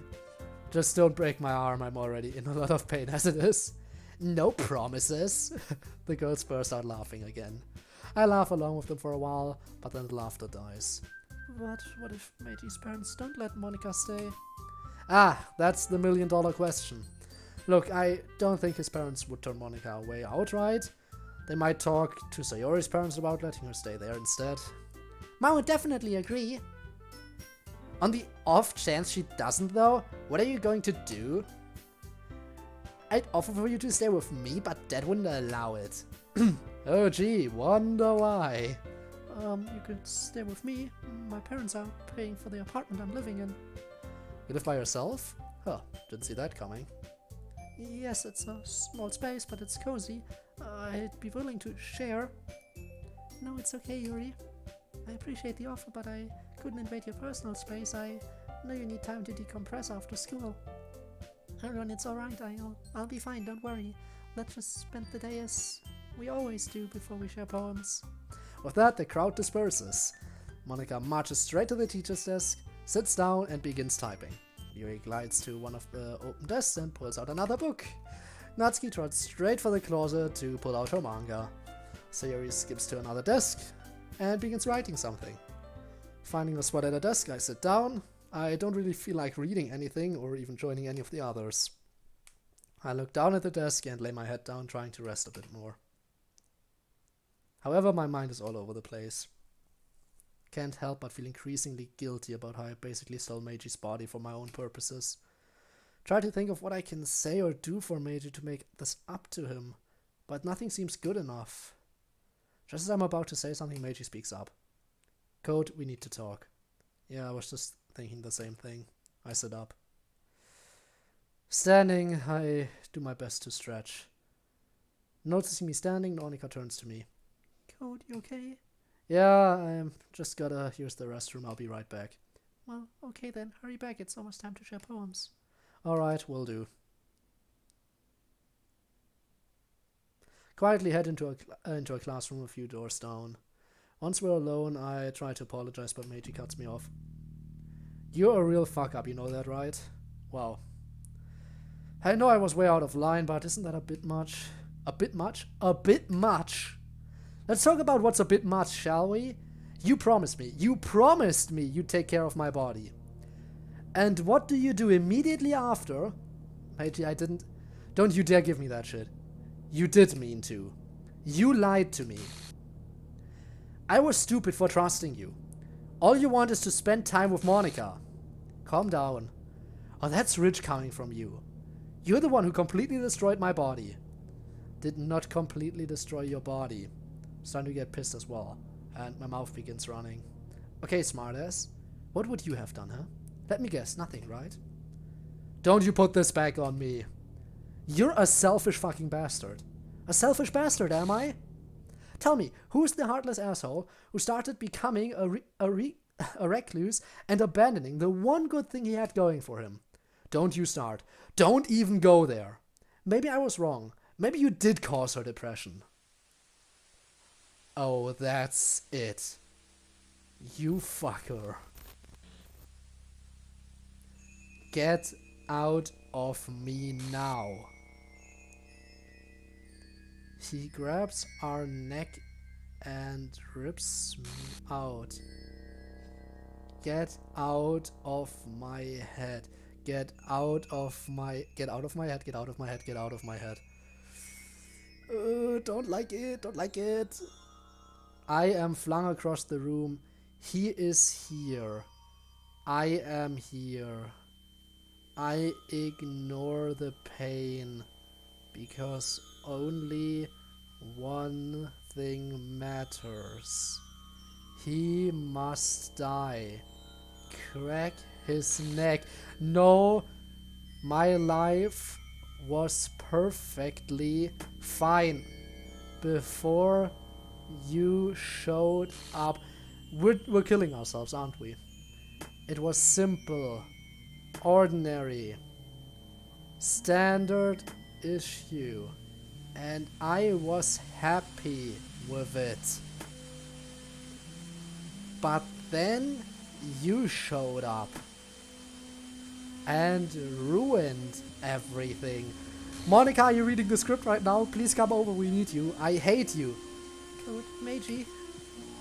What are you doing? What's happening? This doesn't concern you. I hit the antagonist. Wait, what? Monica is thrown back against the wall, slamming into it and slumping down. A look of shock and horror on her face. Monica looks at me in horror. What? What did we just do? I try to speak, but I can't. I'm trembling just as much as Monica is. The two of us look at each other, breathing heavily. Code? Code! Try to move Meiji's body, but it's still paralyzed in fear. Finally, I get the left arm moving and grab a nearby desk, weakly pulling myself up as best I can. However, I can't stand up and just manage a crawl. I weakly pull myself toward Monica. Code, please, don't hurt me. Damn it. I stop crawling and try to sit up facing her. Monica, Stay away. Monica runs out of the classroom. Try to run after her, but I'm still too weak. What the fuck? What in the actual fuck? Did I really say those things? What the hell? God, I really am an asshole, aren't I? What the hell just happened? I don't know. What did we just do? I don't know. The two of us go silent for a bit. Meiji? Code, listen. Wait, let me go first. Okay. You're right. I was completely out of line. Yeah, you were, but I shouldn't have reacted like I did. Are you kidding? Reacted completely reasonably. You're right, I did break a promise, and you reacted like anyone else would. Doesn't mean it was right. I mean, look what happened. Meiji, I've always had a problem with my temper. When I saw what they were doing to Yuri, I snapped. Anyone would have. But I went way too far with it. I used your body for my own selfish purposes. I hugged my knees, looking down at the floor gravely. Is there anything I can do to make this up to you? We need to agree to work together on these things. What if this happens in front of the others? In front of Sayori, even? Oh, damn it. Code, we both said and did things we didn't mean. I was the bigger offender. I crossed so many lines. Yeah, I won't deny that. Okay, that's fair. But we really should get to Monica, now. She could be really hurt. Right.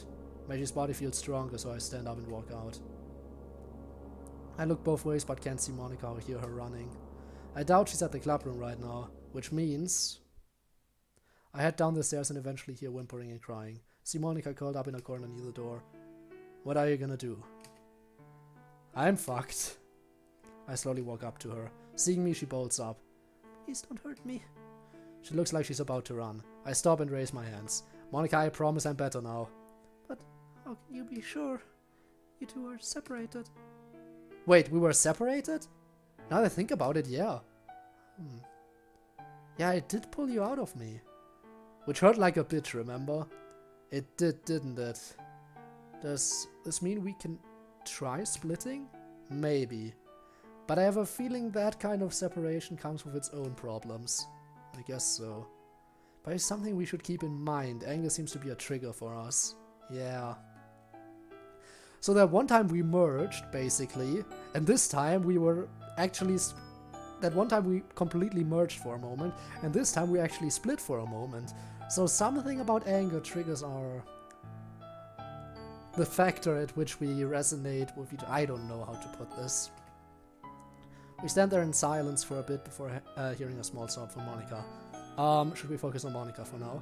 Yes, we should. Sit down slowly, making myself smaller so I don't appear as threatening. Seeing this, she slowly sits across from me. I don't know what happened. But what I do know is I screwed up. Again. Monica wipes tears from her eyes. Code, we both screwed up. I look down at the ground. I'll understand if you hate me now. I really am sorry. We both are. Yeah. Can't stop feeling the guilt and terror, and neither can Meiji. Monica looks away from me. Code, I hold my breath. you really hurt me, you know that, right? That really hurts to hear, but it's the truth. A look of terror and disappointment slowly begins vanishing. I don't hate you. I couldn't, it's just not who I am. I lean against the wall looking up. I'd understand if you did, though. Monica moves over and sits next to me. I don't know what happened yet, but I'm not angry at you anymore. But I'm concerned. I don't know what happened. I nod. Same here. I feel her put her arm through mine slowly. She leans on my shoulder. I forgive you, both of you. But please promise me that you two will try your best to keep that from happening again. I don't want you getting hurt from whatever just happened. Oh, sorry, I skipped text. Like an idiot. Relief washes over me. You have no idea how much that means to me. I owe you a major favor. Monica suddenly looks down at the floor. This is my fault, isn't it? No. Of course not. This is entirely on me and Meiji. You're not to blame here. We both screwed up, it's not your fault. Monica looks up at me. Okay, I trust you. She stands up, holding her hand down. She helps me to my feet. Come on, we should head back. Sayori might get worried and come looking for us. I smile and brush the dust off my body. Yeah, sounds good. Man, she's extremely forgiving. Okay, I've got to really work twice as hard on my impulsiveness. Okay then. Monica and I head back in. Are you two okay? Are your tummies feeling better now? Monica and I look at each other, tensions breaking just then. Yuri and Natsuki look over at us from where they're sitting. Then they come over. What are you two laughing about? Are you sure you two are okay? Yeah, we're alright. Did you eat something bad? That's... Code stopped back at the nurse's office to get some extra bandages. I met him on the way back. Oh, okay. Well, if you're sure you're okay. I'm sure. Monica looks at the clock. Oh, I think it's time to share poems. Okay, everyone, let's get our poems and find someone to share with. I head over and grab Meiji's bag, retrieving our poems. I turn. Whoa! You keep on startling me. I'm sorry, I just couldn't wait. Fair enough. There's a bit of silence between us. I clear my throat. Well, why don't the three of us share? I put both mine and Meiji's poems down. Shall we begin? Monica starts by looking at my poem. The Dam. Here I stand, mixing the mortar. There I head, packing it in. The impossibly high dam, holding back and hiding the muck, which can never be released. A veritable cacophony of cries assault my ears. I throw more mortar into the dam's contents as I try to silence the voices buried beneath. The voices hurt. I want to feel normal again. I shovel more mortar. From the top of the dam I hear waves impacting the wall. The stones of dry mortar shudder as the flood beyond attempts to break through. Double time, I shout to no one as I mix more mortar and continue to keep the flood at bay, but that isn't enough. The dam breaks, swarming around me, drowning me. I am lost in the sea of regret, seas of fear, seas of worries. I reach out, but there's no one to save me. Someone, anyone, help, save me. Okay then. Then she looks at Meiji's. That was an interesting poem. Friendship. Adventure, awesome, amazing, happy, laughter, memories. Okay, I get the reference of just throwing a bunch of words together like in the original game. I get it. When I see these words, I think of friends. Adventure is for the times that we spent together, through all life's seasons and all sorts of weather. Awesome is for how I see them all. When we're together, we have a ball. Amazing is just how they are, whether we're near or even far. Happy is what I feel when I spend my time with them. I hope it never ends. Laughter abounds whenever they are around. I hope to never forget that sound. Memories are what make me think of E and makes me feel free from other misery. I will not let my friends be hurt, and I will never be a nerd again. While she's doing that, I look at hers. Whew, another one. New beginnings. A well-worn road or a grassy path. I have traveled the former many a time, but now it's time to walk a different path. The ground is familiar, but the grass is greener. The ending hopefully happier. The path is rocky underneath the grass and causes blisters to form. My goal, however, is clear in my vision.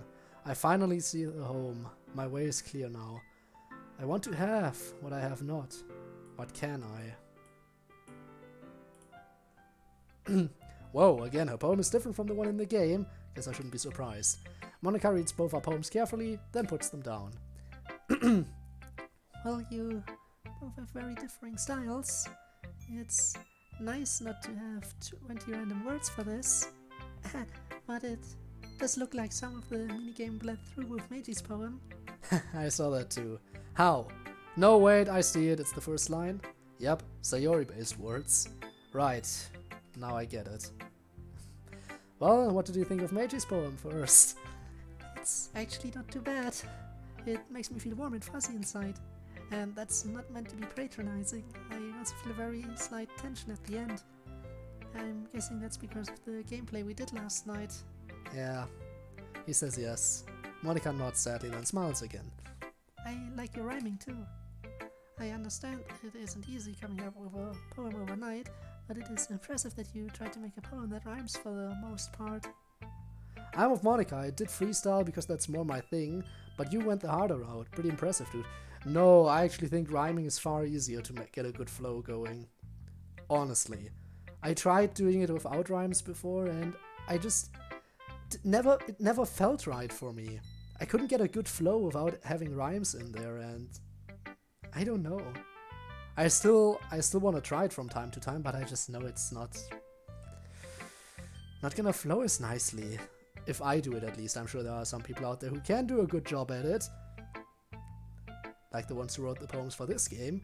But I don't know. Something about that feels off to me when I try it. Thank you, guys. I know it's pretty bad. Hey, for a beginner, it was pretty good. And I know Sayori will love it. Huh? Oh, she definitely will. Can I see yours, Code? Oh, right. Monica, hand me my poem back, please. Meiji hasn't seen it yet. Oh, right. Monica hands me my poem back and I read it carefully. Wow, that's deep. He says that it's deep. It's definitely one thing that it's definitely one that has a hidden meaning. There's a lot of vivid imagery in this one. I'm gonna die today. Where has everyone gone? Why have you all abandoned me? I am so alone right now. Please return to me. I'm so alone without chat to rely on. I'm just reading these lines out loud for the most part. My commentary sucks if there's no one else to bounce jokes off of. It's horrible. Oh well. I can almost feel it. I can almost feel like I'm there. I can almost smell the muck. That was my intention. Thank you for the praise. What do you think of mine? Again, it's different than the one you normally write. Your use of imagery to tell what is to me a clear meaning is quite good. Bit cliche, but that's not a bad thing. I think there's a couple meanings here. One could be that Monica has her own route, but it could be more normal. Maybe she sees her life taking a new path. Maybe this would have been her poem if she didn't realize this was a game. That's an amazing analysis, Meiji. Wait, do you think so? What did he say? I relay the message. That's an interesting hypothesis. What would my poem look like without the epiphany? We'll talk about that later, I promise. I look forward to it. Well, let's switch partners. She takes her poem and heads over to Yuri. Well, Let's find another partner. Whoa! Hi! Whoa there, maybe I shouldn't have let you eat all that sugar. I love chocolate, what can I say? Fair enough. Put both poems down, which Sarah immediately grabs. I look over her poem, refreshing myself with its contents. Bottles. Happy thoughts, happy thoughts, happy thoughts. Same poem, I think. Scraping. Holding them out. Shatters against the tiles between my feet. All I hear is echo, echo. Yeah, it's the same. I read it slowly so Meiji can read it. After I'm done, I wait for Sayori to finish ours. Wow! These are better than yesterday's! In both there's some good feelings. Meiji's was pretty good, wasn't it? They were both good. Meiji's was very uplifting and I really liked it. Are you sure you didn't like it because of who wrote it? Well, that's part of it, sure. But I'd like to think I know Meiji better than most, you know? So when I read his poem, it's not just a poem. It's a Meiji poem. It's a Meiji poem.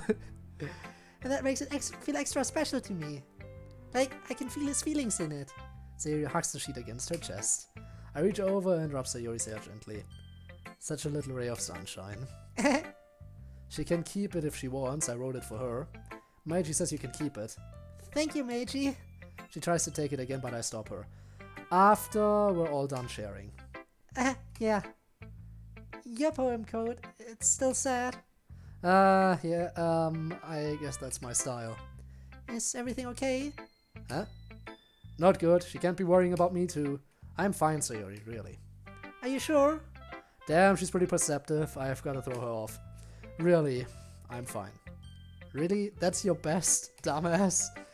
Okay, if you say so. I'm not sure she believes you. I'd be surprised if she did believe me. She's unusually perceptive about the feelings of others. It doesn't help that my poem was painfully obvious. Yeah, that was pretty dumb. Hey. Raspberry noises.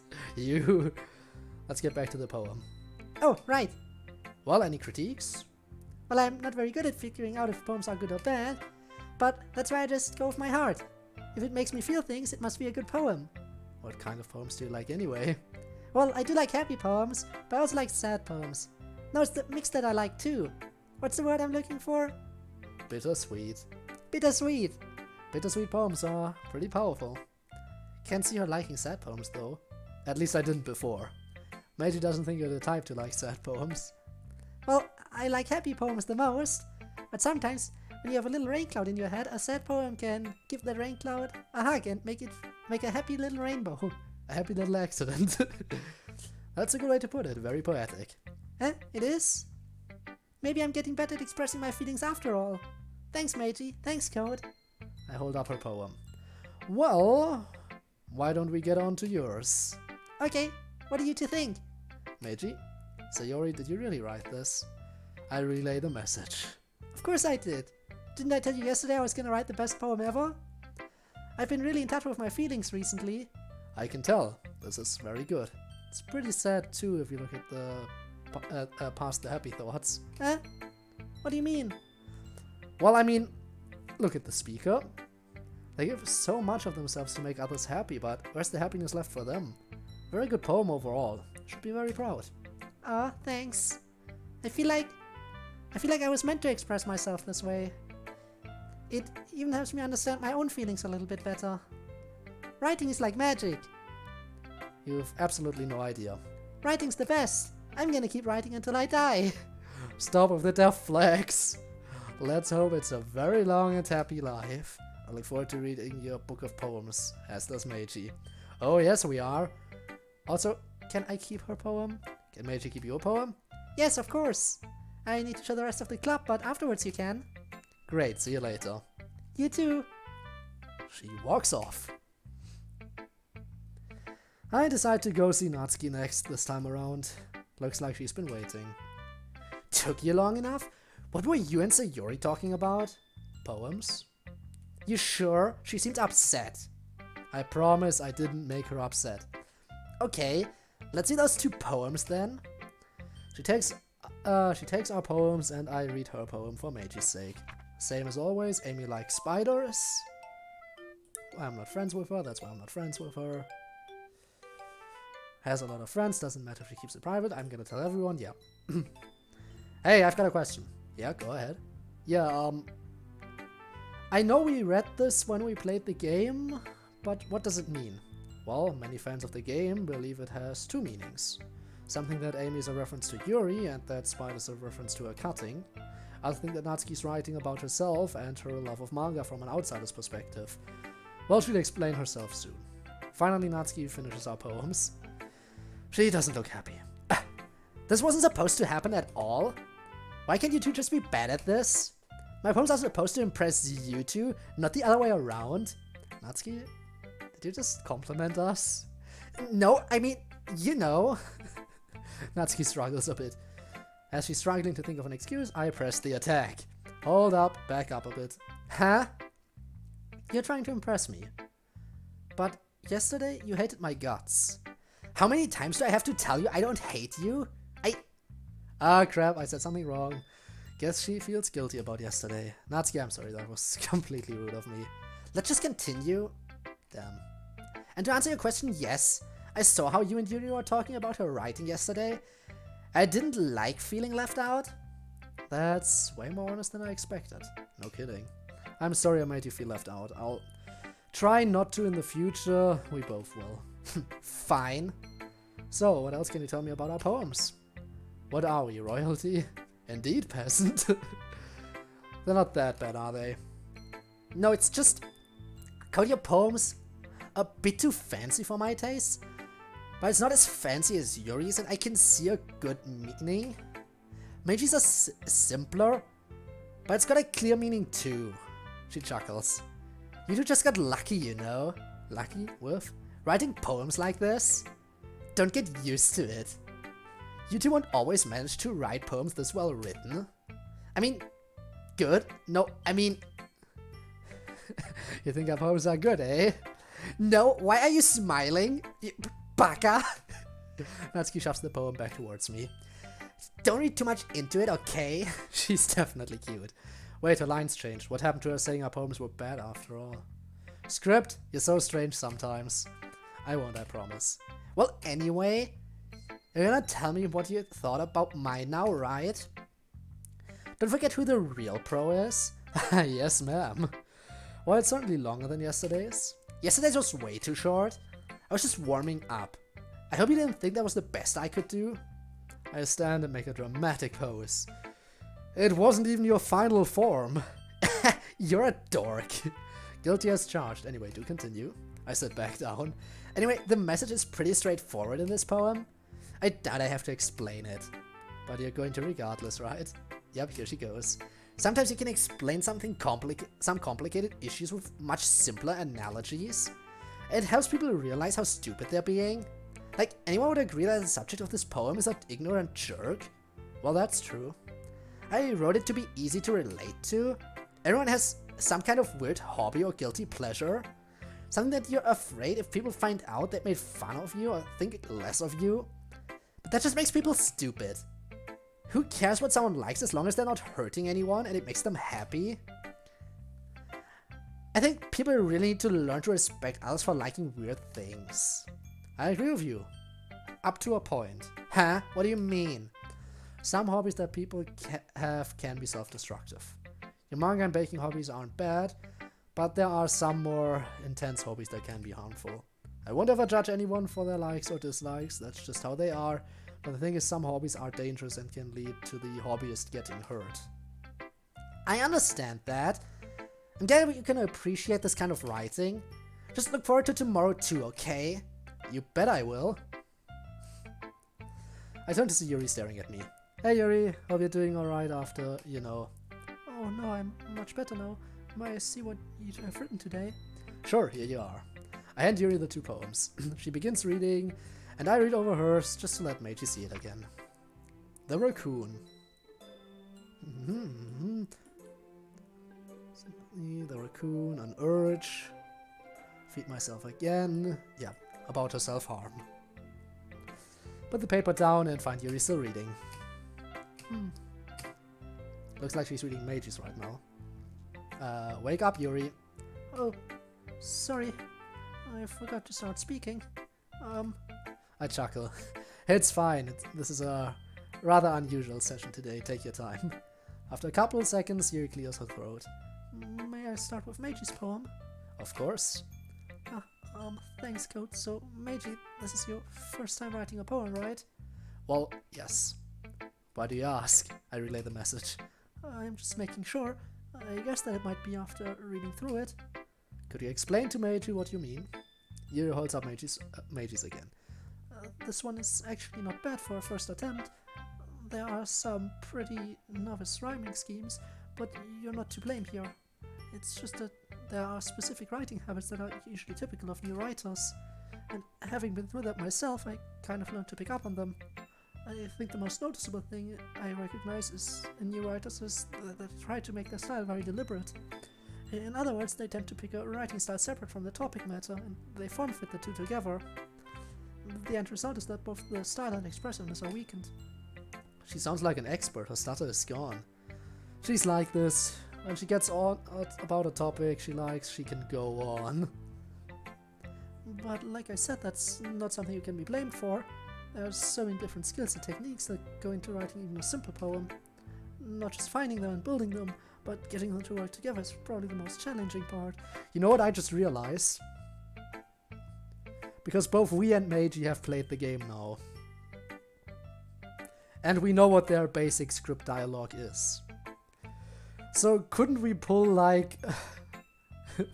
couldn't we pull a JoJo and be all like, your next line will be... next you will say...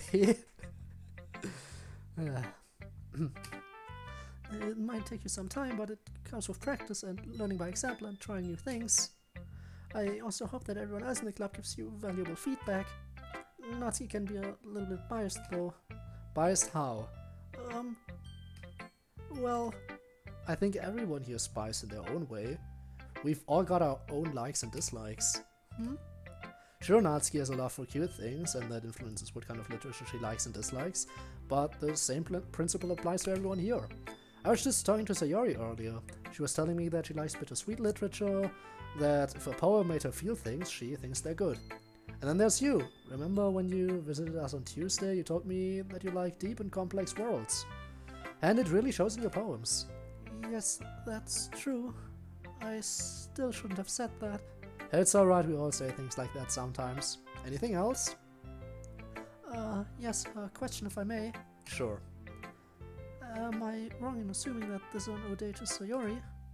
Well, the unexpected just keeps showing up. I grin conspiratorially. Oh yeah, it is. It so is. Traitor! Oh, Hashiri is the most trustworthy one here right now. She won't tell. That's sweet. Your secret is safe with me, Meiji. I hate you. No, you love me and you know it. So, what about my poem? You've definitely been writing for a while and it shows. Your poem yesterday was pretty extraordinary, but today you wrote quite a powerful poem.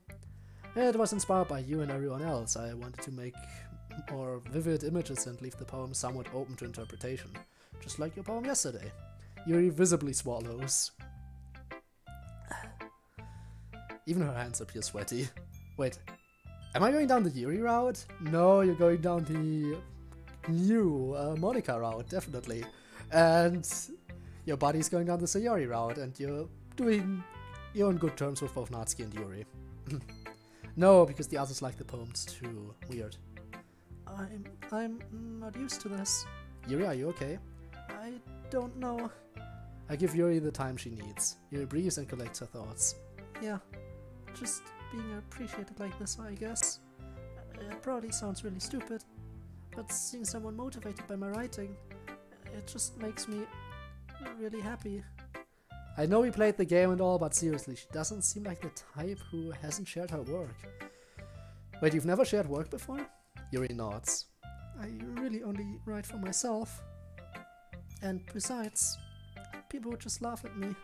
I smile gently and lower my voice a bit. Am I laughing at you? Did the other club members laugh at you?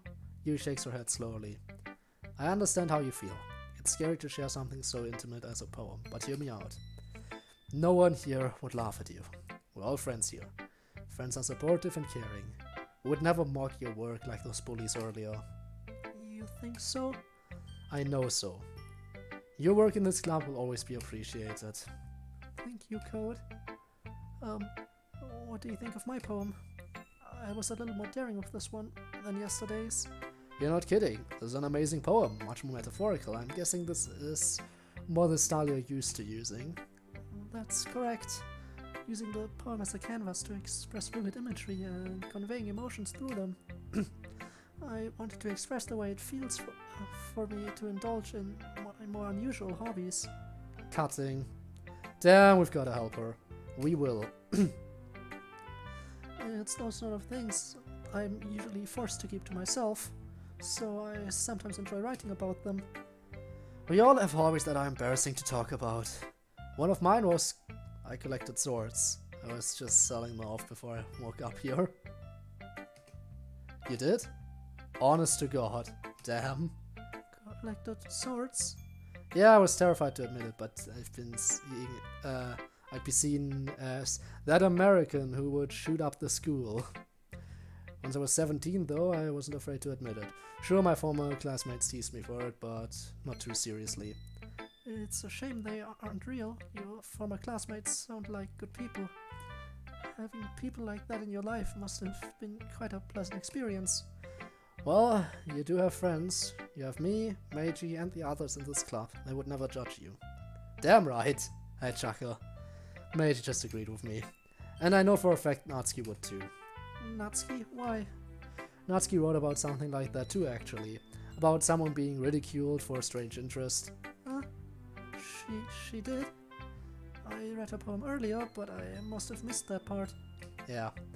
We got into a small discussion about it. She was saying it doesn't matter what you're into as long as you're not hurting anybody. She's right. I mean, does she really feel that way? Yes, indeed. That's interesting. To me, she seemed like the kind of person who would make fun of my hobbies. But I suppose that's my fault for judging, isn't it? Please don't tell her I said that. Yuri, it's okay. If I'm honest, it would make sense that you think that. I am guilty of that kind of thinking sometimes too. But we just need to learn from experience and keep it in mind. And please, know that I will never ever ever judge you for your hobbies, and neither would anyone else here. Okay. Well, thank you for sharing it with me. You're good at a lot of things. Writing, listening. There really aren't many people like you, Code. I will take that as a compliment. I smile at her. It's just how I feel. I never thought I would feel so comfortable sharing my writing, but now I almost feel like I look forward to it. It's just a really nice feeling, and you're to thank for that. Yuri smiles sincerely at me. Her timidness vanishes. I smile warmly back at her. Anything I can do to help. Well, this is gonna be awkward. Well, that was an interesting turn of events. It's like the game can't make up its mind on who I'm appealing to. There's no harem ending, I hope. We were talking about that earlier, and why would you deny that? That'd be such a mess. Well, think about the absence of a poem game. I'm guessing it's improvising. I wonder where that minigame is anyway. Weird, maybe Monica knows. I begin putting my stuff away as I'm pondering this. As Monica and Sayori continue to talk about their poems, I see Yuri walk over to Natsuki. Uh-oh, I hope they're not gonna get into a fight. I walk over to them just in case. Ladies, everything okay? Yuri and Natsuki look up at me. Code, hello again. Hey there, what's going on in this thread? You're not gonna start fighting, are you? No, you dummy, you're just telling me something? Oh, about what? Well, that about Natsuki's poem earlier. I was just asking her about it. I see. I guess she doesn't want Natsuki to get mad at me for mentioning it to her. I wonder, will this result in the beach poems? It might. Well, to answer your question, Yuri, yes. I mean, people who judge others based off a hobby is stupid. If you do it on your own and it isn't hurting anybody, what's the harm, huh? Yuri looks surprised by Natsuki's words. Wow, I didn't realize you felt that way. What's that supposed to mean? I didn't mean... Hey, it's okay. It's a bit of my fault for how I've been acting, especially after yesterday. So I'm sorry. Well, that was unexpected. Did Natsuki just apologize? So damn strange. Well, I agree. I mean about the message of your poem, not about... It's okay, Yuri, I understand. Go on. Yuri takes a deep breath. You're absolutely right, Natsuki. Plenty of hobbies don't hurt anyone. And it's no one else's business. Glad we're agreeing on something. Yes, I am pleased to know that as well. As both women talk, Meiji speaks up. It's nice seeing them like this. It really is, but... This may lead to the beach poems. Beach poems? In the game, sometimes Yuri and Natsuki write about the same topic. That is, if the player doesn't appeal to them as much. Huh, okay. Hey, I have an idea. Yes, so do I. Moment of truth, what's it gonna be? 3, 2, 1, ignition. Let's write about the same topic. Let's write about the same topic. Liftoff, we have liftoff. Columbia, you have cleared the tower. Eh? The girls look shocked that they seem to have the same idea. Did we just have the same idea? Looks like it. I mean, it was pretty funny that we wrote about the same thing. I suppose it was, yes. So what topic do you wish to write about? Natsuki thinks hard. Then, as if remembering I'm there, she looks at me. Code, any ideas? Me? Yeah, dummy. Are we gonna go with the beach, or are we gonna try to steer them into writing about something new? What should I do? Should I let them decide or decide for them? You know, I shouldn't interfere here. Well, since this was your idea, shouldn't you come up with one? Huh? Come on, Code. No, Natsuki, he's right. Remember what happened yesterday. We shouldn't get Code or Meiji involved. I guess she doesn't want to be reminded. Yeah, I suppose you're right. Sorry, Code. It's okay. At that moment, Natsuki lights up. I've got an idea. Oh, what is it? Let's write about the beach. Oh, why that? Because the beach is awesome. Well, I'm okay with that. Even if it's a bit inane. What was that? Nothing. Wow. That's actually a lot more than I thought. Are we actually gonna be able to finish this today? We might not be. Huh. Didn't expect to get involved in that discussion. So strange. What's going on with you? What's going on with you, script? Okay, everyone. I think after we burnt the news, the stream just snapped. It was just like, you know what? You wanna mess with me so badly, I'm gonna mess with you. I'm gonna change things up, see how you like it. I think that's basically what the script is doing right now. Okay, everyone. We're all done reading each other's poems, right? I have something extra planned today, so if everyone could come sit at the front of the room. Is this about the festival? Well, sort of. No, it is about the festival. Do we really have to do something for the festival? So we can put together anything good in just a few days?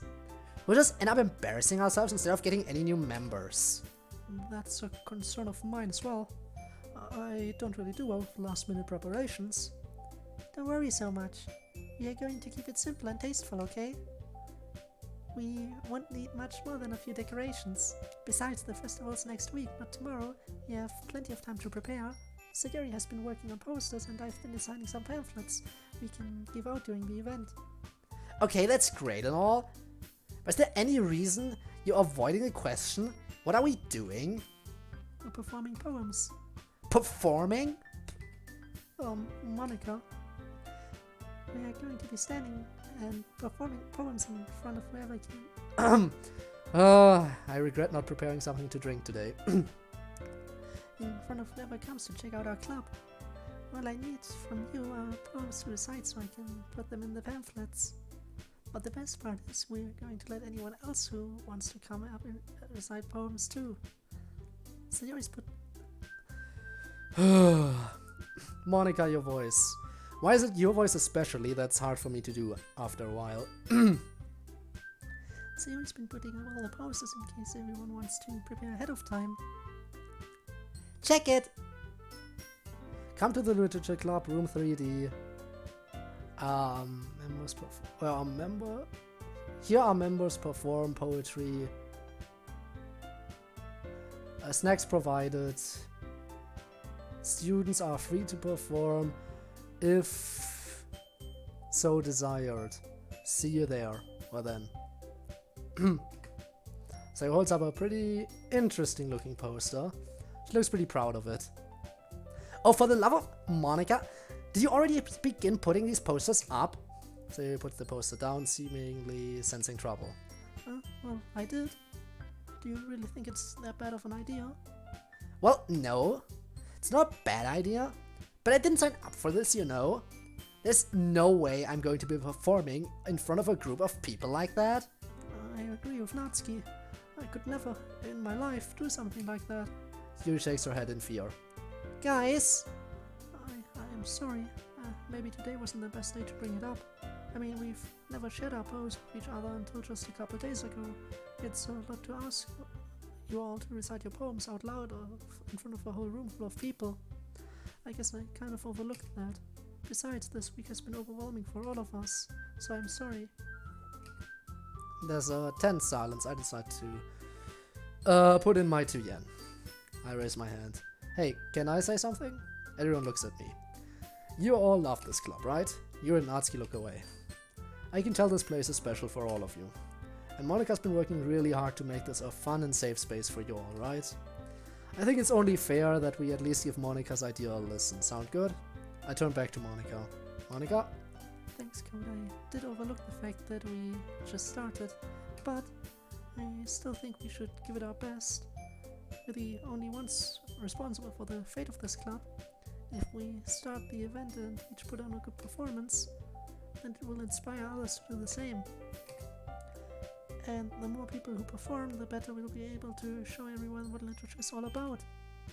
Yeah, it's about expressing your feelings, being intimate with yourself, finding new horizons, and having fun. That's right.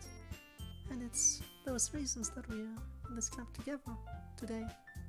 Don't you want to share that with others? To inspire them to find the same feelings that brought you in here in the first place? I know you do. I know we all do. And if all it takes is standing in front of the room for 2 minutes and reciting a poem, then I know you can do it. Natsuki and Yuri remain silent. Sayori looks worried. Natsuki opens her mouth a few times but closes it promptly. Finally she speaks. Okay, fine. I guess I'll just have to get it over with. Alright! Thanks, Natsuki. Yuri, I won't force you to do this. You've been through a lot these past few days. No, I'll do it. You're right, Monika. I love this club. That's everyone! You're the best, Yuri! This club is seriously going to be the death of me. Not if I have anything to say about it. Now that we're in agreement, let's move on to the main event. I want each of you to practice reciting a poem in front of each other. No way!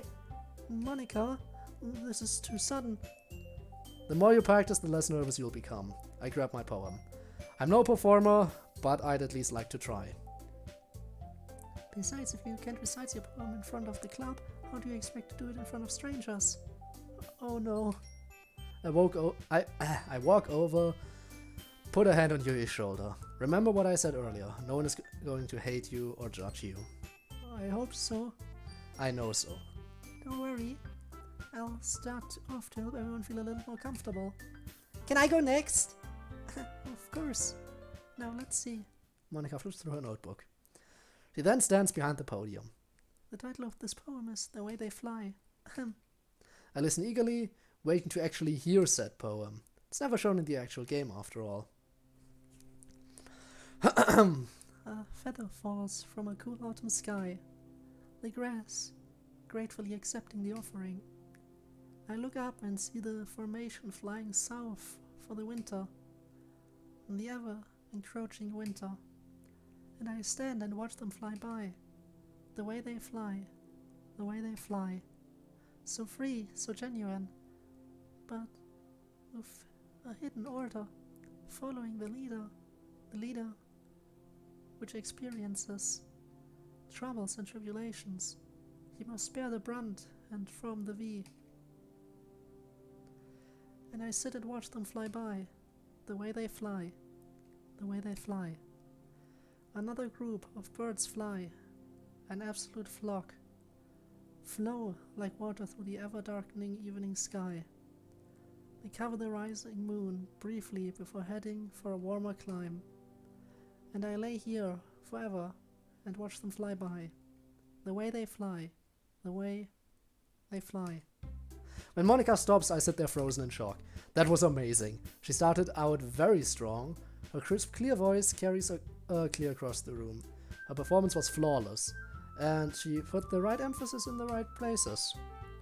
There was some desperation in her tone though, subtle, but it was there. She'd snuck one or two glances my way, and our eyes meet each time. It was hard for me to take my eyes off her. Everyone else was focused on her doing her performance as well. Sayori looked amazed. You had an intense expression on her face. Natsuki just looked nonplussed. After a few seconds of stunned silence, I stand and clap. The four of us applaud. I think I can even hear Meiji whistling in appreciation. Monica takes a breath and smiles. That was so good, Monica. Thank you very much. I was just hoping to set a good example. Are you kidding? You set the bar so high, it was that good. Thank you, Code. Are you ready to go next, Sayori? I'll go next. Wow, Yuri's fired up all of a sudden. Yuri clutches the sheet of paper between her hands and stands up. Keeping her head down, she walks quickly over to the podium. This poem is called... Yuri anxiously glances at each of us. You can do it, Yuri. It's called Afterimage of a Crimson Eye. Yuri anxiously glances at each of us, her voice shakes as she starts reading the poem. Yuri gets past the first couple of lines, her voice changes. Yuri's shakiness slowly vanishes, revealing the calm confidence as she speaks. Not like Monica's boisterous confidence. It's like how she is when she talks about her books or anything that interests her. Agreed. This must be what it's like in her head, fierce and confident and boiling with emotions wanting desperately to be expressed. And you thought the literature club would be boring? When did I say that? Oh, hush and let's listen. With a single step, I reach out towards you, my crimson-eyed angel. You reach back, your eyes, the color of amber, your slightly torn wings spread invitingly.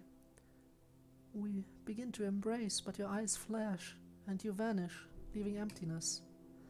I implore you to return, arms outstretched, and feeling for a handhold. Gloom overshadows me, an eternal mist outstretched. All I can see is your eyes, pale green on my retinas. My charming angel, my lovely self, where are you? Where are you? Where are you? My angel, why have you forsaken me?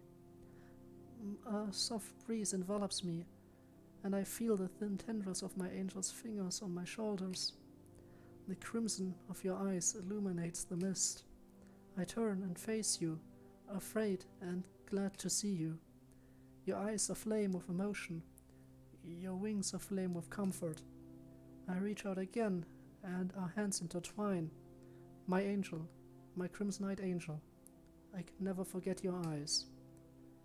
For even when you are not there, I can always see them in my dreams. Eventually, she's finished. Everyone is stunned. Her normal nervous personality returns. I begin clapping first. Everyone joins me afterward, and we give Yuri the recognition she deserves. You were magnificent. You'll do very well next week. I hope so. As we applaud, Yuri holds the poem to her chest and rushes back into her seat. Yuri, that was really good. Thank you for sharing. My turn.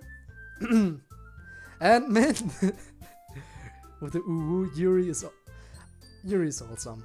Yeah, Yuri's really nice, honestly. Which makes Act 2 Yuri from the original game seem so weird when she goes full yandere. I do honestly hope that the game doesn't make us, that this mod doesn't make us see yandere Yuri. Because I want her to remain this wholesome right now. And I do hope that my cringy performance of her voice didn't make this any worse. Been on and off because of my... sorry to hear that. Sorry to hear that about the Wi-Fi, honestly. So far, I've had problems with my connection exactly once, right? Remember that time where my internet connection just completely cut out and I had to cut the stream short? Actually, no, never mind. Make that 2 times, 2 times. I actually had one situation where the stream cut out momentarily. I remember that now too. So 2 times. Once it just ended completely, and another time it just cut out for a second.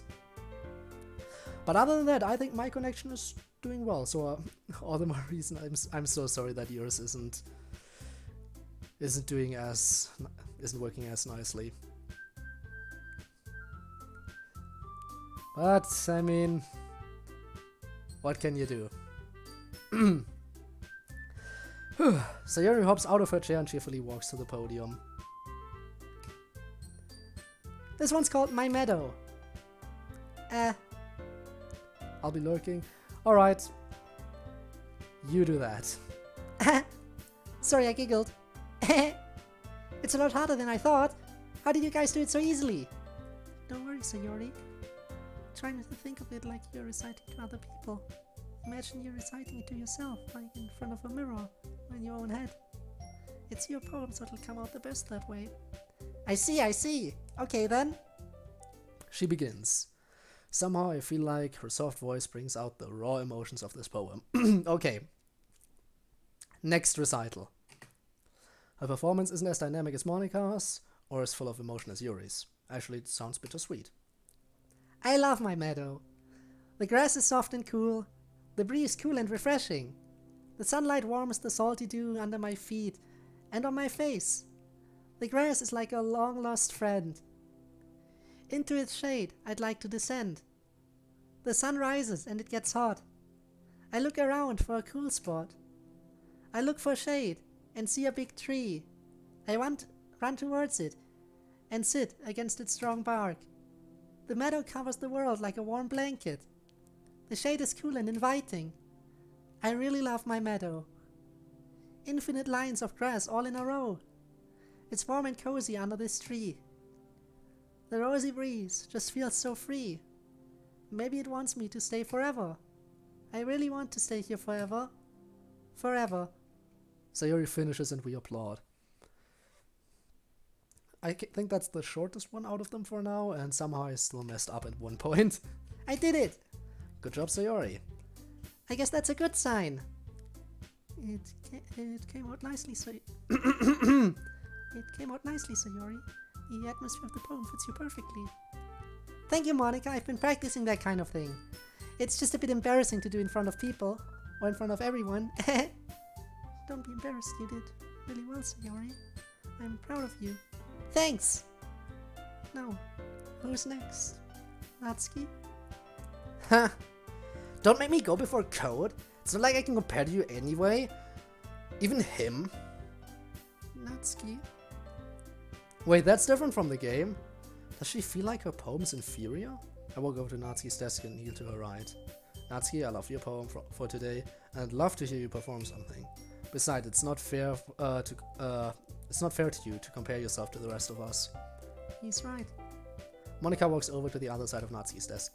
We all have our strengths and weaknesses. You have your own unique way of writing that deserves to be heard. Fine. I'm going. Natsuki begrudgingly gets out of her seat and makes her way to the podium. Oh, she's gonna perform ahead of us. That's definitely different. As she goes up, I lean over and whisper to Monica. That girl's a dere. A tsundere. Oh, I know that song. She snickers. Natsuki reaches the poem. The poem's called... It's called... Why are you all looking at me? What an interesting title. Because you're presenting. Anyway, the poem is called Jump. Natsuki takes a breath. Once she starts reciting the poem, her face softens.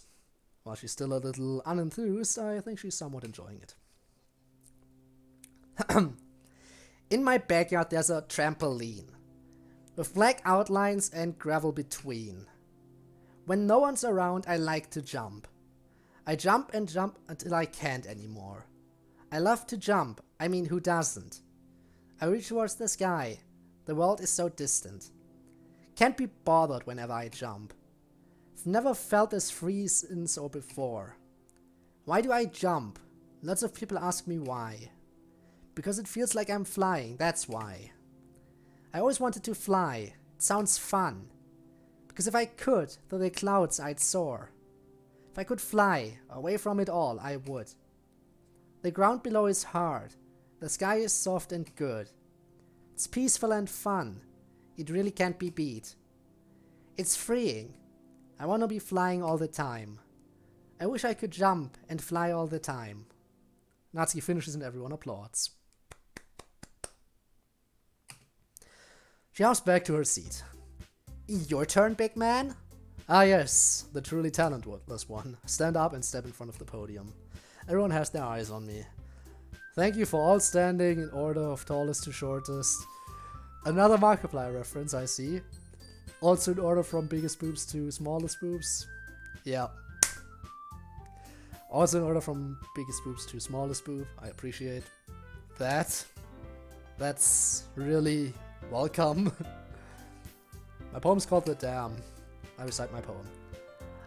I'm not an orator. I flub it up a bit at the beginning. But as I continue, I begin feeling more and more confident.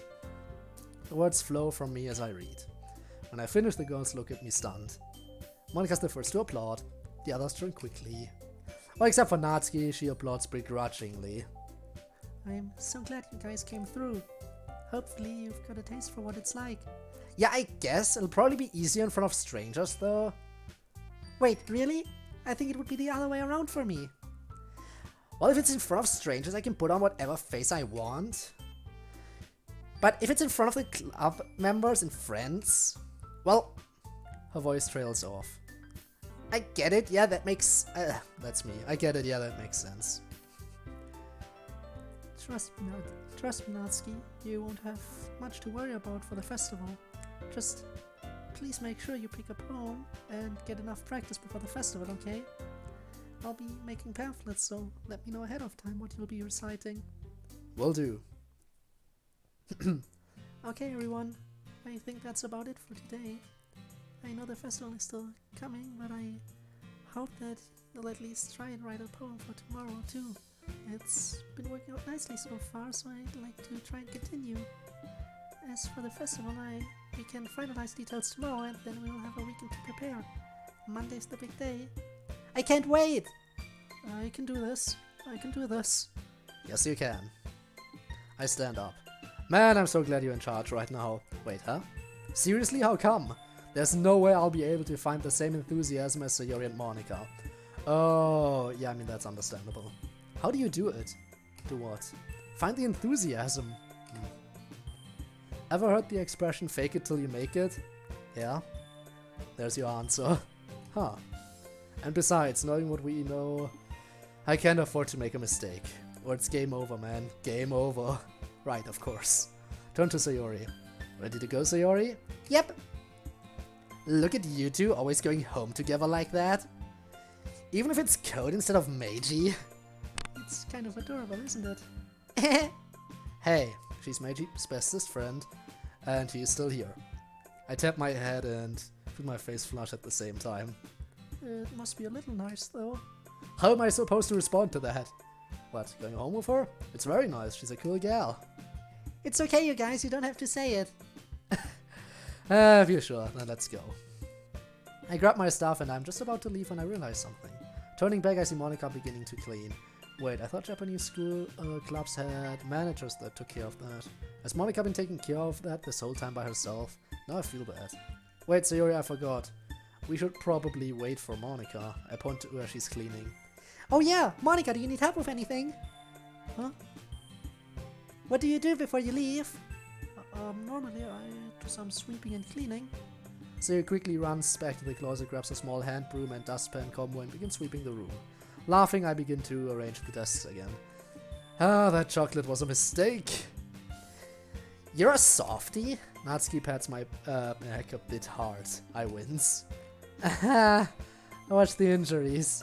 You'll be fine. I wasn't even using my full power. Oh jeez. I roll my eyes but chuckle. She giggles and heads off to organize the closet. I look over at Yuri.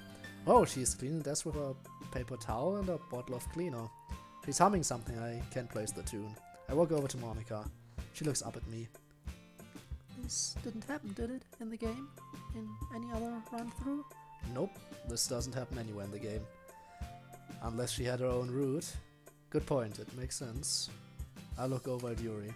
Yuri? Where'd you get the cleaner? It's in the closet. I grab a second bottle and put paper towels and begin cleaning the windows. Monica looks unsure of what to do for a bit. Snapping out of her reverie, she quickly grabs another bottle and paper towels and washes the windows on the other side of the room. Soon the room's spick and span. That was worth the extra time. See you all tomorrow, Sayori, Monica, let's go. I turn off the light and we all leave.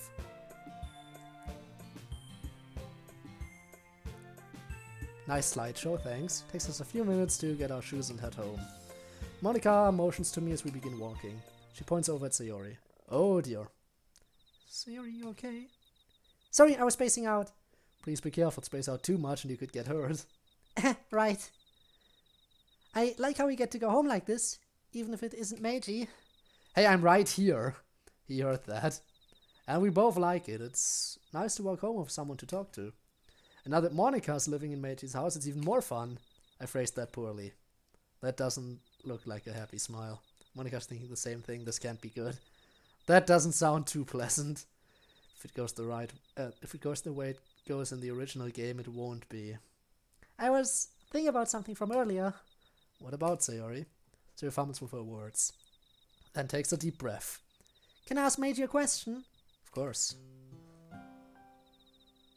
Alright, so Meiji, let's say you get control back and after that, Yuri or even Natsuki ask you to walk home. Would you? No question, I'd walk home with Sayori. Great.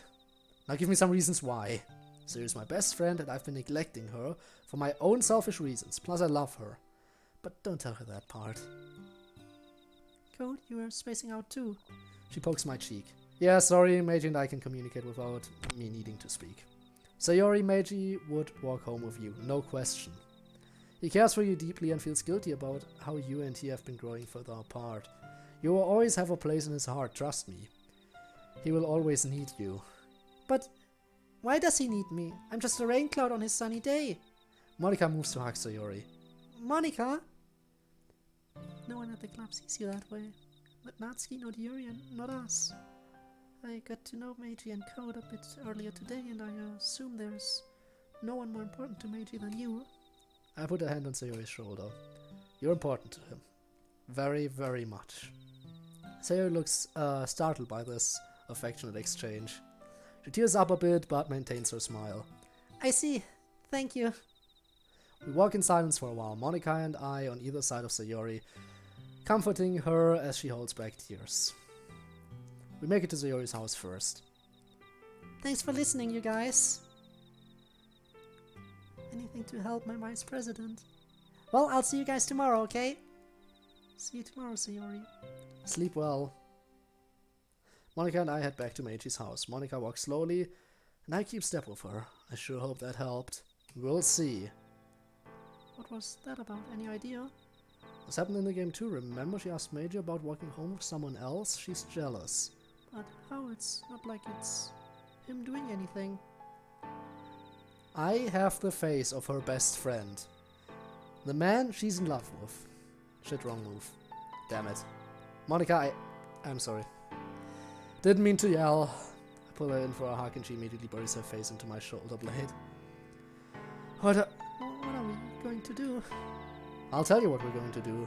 We're going to save them all. Sayori, Yuri, Natsuki, and you. But I'm not in danger. Don't forget your parents. Oh, right. And no, you don't get to delete or alter them in any way. That's not solving the issue. You know I would never do that. She sounds hurt. I know you wouldn't. I'm gonna go change. Do you want to watch anything or read anything together? I'd rather get to know you a bit more, if that's okay. That's fine. We head into the living room. I start heading to the stairs when Monica calls back out to me. Hey, when you finish changing, could we talk somewhere more private? Huh? What's more private than here? Seriously, what is? The space classroom? Okay, not what I expected, I frown. You wanna go back to school? We wouldn't be able to get in. No, sorry, the space classroom is special. I can access it from any door as long as I have this. She reaches into her pocket and pulls something out. Wait, her pen? Also new artwork, nice. What about it? With this pen I can access the space classroom from any door that has a keyhole. Is the classroom safe? Major wants to know if it's safe. The classroom, I mean. The script has no bearing there. It's not even that full of stuff. Well, alright, Meiji. I'm not entirely sure, but I think we can. Let's do this then. The basement door work for you? Monica nods. I head upstairs, get into a change of clothes, put on the house slippers, then head back down. Head downstairs to find Monica already in her casual clothes waiting for me. Are you ready? Yeah. Then let's go. I watch her unscrew the pen cap to reveal a key underneath. Oh, now that's cool. Thanks. Well, let's go. Right, let's do it. We head to the hallway, approach the basement door. She taps on the doorknob and the keyhole grows slightly. The door disappears in black and white code text. No doubt about this being a game world. Monica steps through, then turns to me. Come on in, Code. The water's fine. She giggles. Step through and... whoa.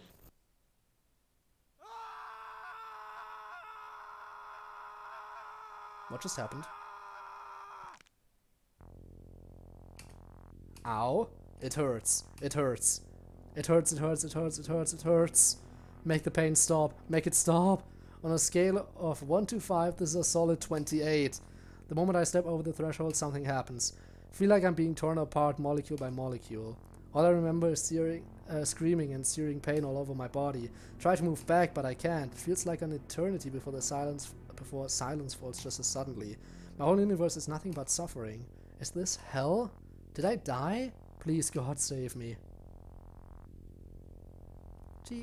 Code, Meiji, Code, please wake up, please wake up. Why do I feel so sluggish? Try to open my eyes. Find myself lying on the floor looking up at the ceiling. What the fuck happened? Meiji? No response, he's probably unconscious. Code, Meiji, please tell me you're both okay. Monica rushes over. Code, thank God, are you okay? Oh no, can't talk, can you blink? Slowly I blink. Oh, good. Okay, I'm going to ask some questions. 1 blink for yes, 2 for no, understand? 1 blink. Alright, good. Can you try and move your hands? I try moving. Damn, this is hard. Oh no, am I paralyzed? Nope, thank God. I managed to move my left hand, then my right. Good. Now your feet. Wait, did she take off the slippers I was wearing? I'm barefoot now. I slowly move them. Good, you're not paralyzed. Now tell me, are you in pain? A deliberate blink. Damn, I wish I knew where. Head? 1 blink. Anywhere else? Huh, that's strange. Wasn't I in intense pain earlier? 2 blinks. Alright, let's see if you can talk, can you? I open my mouth, nothing comes out except a croak. Damn, I'll be back. Monica rushes out. I try and move my head.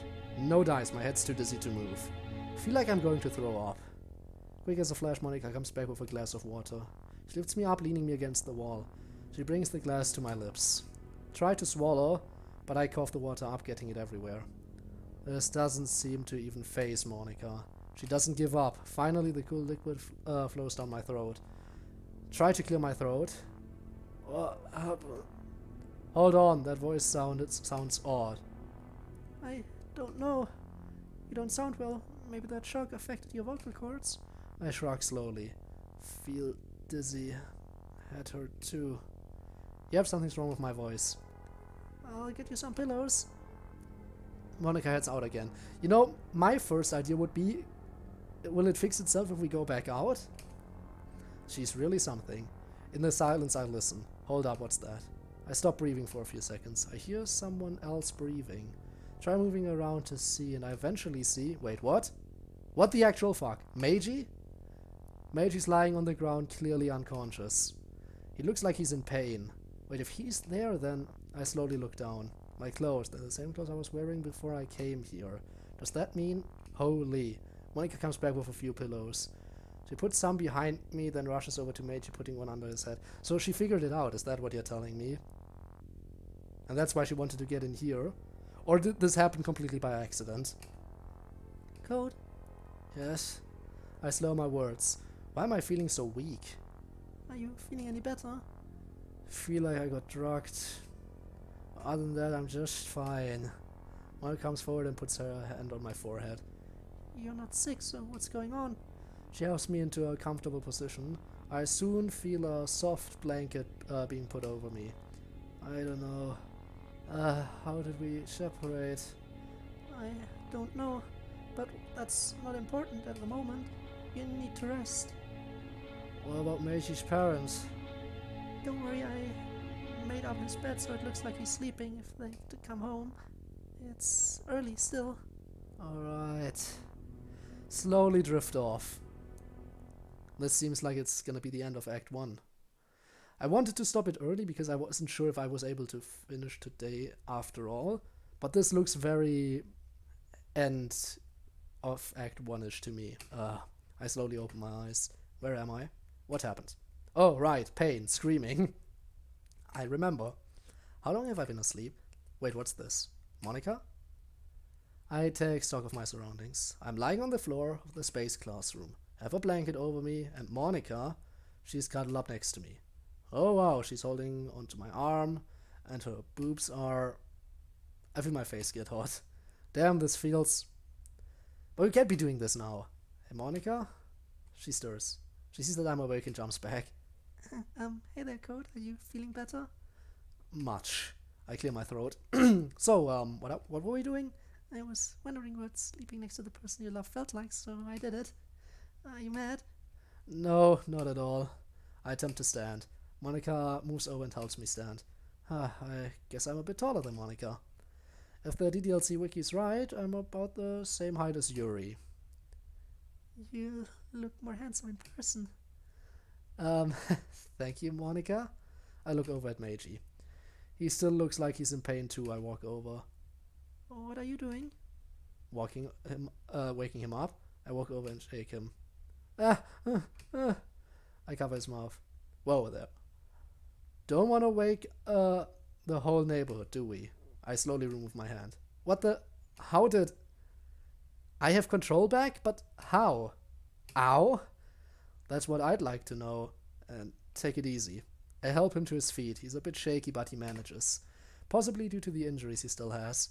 I'll look more around the room. There's a desk in the corner with a computer. Monica rushes over, and without her touching it, the PC comes to life. I help Meiji into a sitting position against the wall. Then I walk over to Monica. Monica? Yes? Let's do that later. Come over here for a bit so we can compare notes. Yeah, alright. Monica and I head back to Meiji. We both sit on the ground. Alright, let's see if we can get some answers. Let's compare notes. I'll start. I describe what happened as best I can. From what I remember, it was like I was being split in half. It was unbearable. Imagine the worst possible pain you've ever felt. I'd rather have felt that. Torn apart bit by bit. I felt the same thing, but I just lost consciousness. Next thing I knew, you were waking me up. We both turned to Monica. What about you? I'm not sure how to describe it.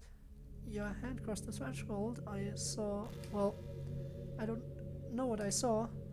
It looked like there was some sort of barrier blocking your entrance, but when you tried pulling your hand away, nothing changed. It almost dragged you in. Then you began to glitch like crazy. I don't know what happened next, but I thought I saw Meiji's skin peeling and the second person emerging. Then you both fell. Okay, that's a horrifying description. That's terrifying. I agree. No kidding. I rub the back of my neck. So what now? How are we going to explain me? I don't exactly have any kind of paperwork with me. I don't exist here. And staying in this room for eternity isn't an option. Maybe you should look in a mirror. Monica runs to the computer and types something. The webcam opens up, Monica beckons me over. What the hell? The face staring back at me is mine, but one I haven't seen since I was in high school. I look younger and a bit thinner. Without saying a word, Monica opens up the Visual Studio Code program. Look at this, you two. Meiji and I walk over to the computer. She opens up the character files. Mine and Meiji's are faded. What does that mean? Monica sighs. Your files were hidden. I had to reveal hidden files so I could see these files. Meiji looks at the others. Alright, so why are the files hidden? Monica turns to him quickly. I don't know. I just got into coding and programming, so I'm sorry that I don't have all the answers. Hey, no need to get snippy with each other. We're all scared, but we won't get anywhere if we argue about this. You're right, Meiji. I'm sorry. It's okay, Monica. I should have been more understanding. Whew, crisis averted. Okay, let's think. Our profiles weren't always like this, right? Right. So what changed? We entered the classroom? Yes, that's a big one, but what about Monica? Her file isn't hidden. Mine never changes, but I think you're right. Last time I checked, your files were separate but still able to be opened. Now all I get is an error message asking me for username and password. I wouldn't make too many attempts to log in. Might log you out and ask for a reset, and we don't know where they'll send the new password. Resetting passwords is a bitch. I wasn't planning on it. Good. Is there anything else we should worry about? Yes, look at this. She opens Aries' file and scrolls down. There are some unreadable codes there, but some look familiar. Define intelligence. 110 to 115. Define eye color. Define height. Oh. Define depression. 6.5. A depression. What was it before? Solid 4. I don't know why it went up. The script? Huh? Why that? I've played this game before. I've noticed that the dialogue at certain times has been nearly identical to the game itself. I wish we could confirm that.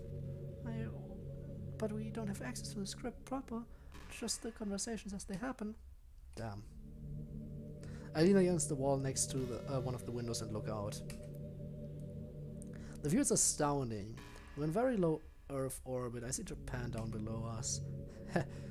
I can see Meiji's house from here. Har har. Strange, this view looks like the latest version of Space Engine. Wait, I have the latest version of Space Engine on Steam. So that means I snap out of it. So whose computer are we accessing? Depending on how you download the game, the program can access certain data. If you download it from the official Doki Doki Literature Club website, the game can access the name of your user account. If you download it from Steam, the game recognizes and uses the name of your Steam account in Act 3. Wait, I don't have that here. Wouldn't it be your computer code? You are the player, right? I don't have internet access. Monica? Could you go get my laptop? It's underneath Meiji's desk under a bag. Sure, I'll be right back. Monica rushes out of the room. A bit later she comes back carrying my laptop and hands it to me. I sit against the wall and boot it up. Meiji then helps me log into their Wi-Fi. The moment I do, I hear a pop-up sound on Monica's desktop. She clicks on it, my Steam account pops up on her screen. Well, that answers that. So, what does this do for us? I return to the laptop and open the character files in the game folders. Just like on Monica's screen, mine and Meiji's are hidden. I suddenly realized how lucky we were. Boy, we were very, very lucky. How? If I had internet access during the time we were playing the game, we could have actually... Please don't remind me. I still have nightmares. Damn. Monica. Yes? If you ever have another nightmare, you have my permission to come and wake me up. You can always come talk to me. Thank you.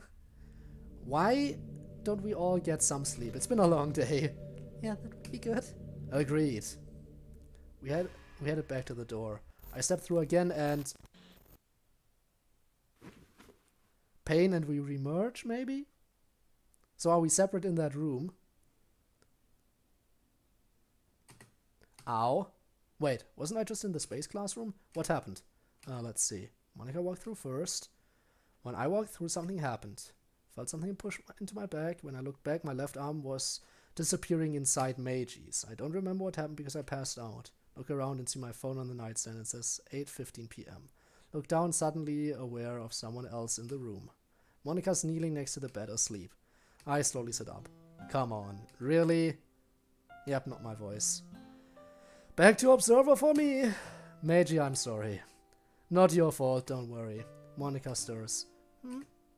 You're awake? Is that you, Code, or Meiji? It's me. So you're back in control? Correct. I sit up and stretch. Well, I guess that answered that question of where I'll be staying. I say this to try and lighten the mood, but apparently Monika doesn't see it that way. This isn't funny, Code. I know, sorry. I stand up. Alright, so what happened this time? I saw myself being dragged back into Meiji. That's what I saw too. The moment you were gone, Meiji collapsed. I brought you to here so you could rest. That was around an hour ago. So, we can only be separated if we're in the space classroom. Seems that way. I repeat Meiji's hypothesis.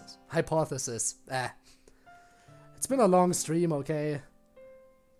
I didn't expect to actually fill up another more than 3 hours again. Although when we came back through, there wasn't nearly as much pain as before. Well, that's good. There's a tense silence for a few seconds. So what now? Well, we should prepare for tomorrow. I know you wanted to get to know me more, but I think we should focus on the task at hand. We have poems to write, and we need sleep. We can talk more tomorrow, I promise. Yes, you're right, I should write a poem. It is my duty as club president, after all. See you tomorrow, then. Good night, you two. Oh, and Code? Yes. Also, by the way, let me say one thing. If the day ends, and we start the next day, and it's still not, this chapter is still not over, I'm ending the stream and doing another one. I said I'll probably finish today, but if there's even more after this, then I'm gonna have to cut it off here and do another stream again. I hope you understand that. Yes? Monika quickly walks over and kisses my cheek. I love you. Feel my heart rate increase at that. Wow, she smells so sweet, and her lips, damn. Monika and Code, sitting in a tree. Kissing. Shut it! Face to hot, I grab a few sheets of paper, grab a pen and sit. Also, by the way, Meiji, that was your body, so she technically kissed you. Take a few moments to calm down. Alright, Meiji, ready? Really? After everything that's happened? Dude, I know your mind isn't really on it, but we need to do this. Fine, I get it. With that, he begins constructing a poem. He finishes a bit faster than last night. Alright, you can sleep now. Thanks, I need it. I know. And he's fast asleep again. Carefully copy the poem into the composition notebook, then begin my own. Meiji has the right idea. My poem mirrors the topic Meiji chose. After I'm done, I copy it into the composition notebook. As I finish and begin putting things away, there's a knock at the door. Did Monika want something else? Oh. Meiji, honey, it's Mom. Could you come downstairs? Meiji's mom? Oh, the phone call from yesterday, right. 1 second, Mom, I'll be right down. I hear her walk away, finish putting things away and head downstairs. Find Meiji's mom and Monika in the kitchen. Both are sitting at the kitchen table. Huh, wonder where his dad is.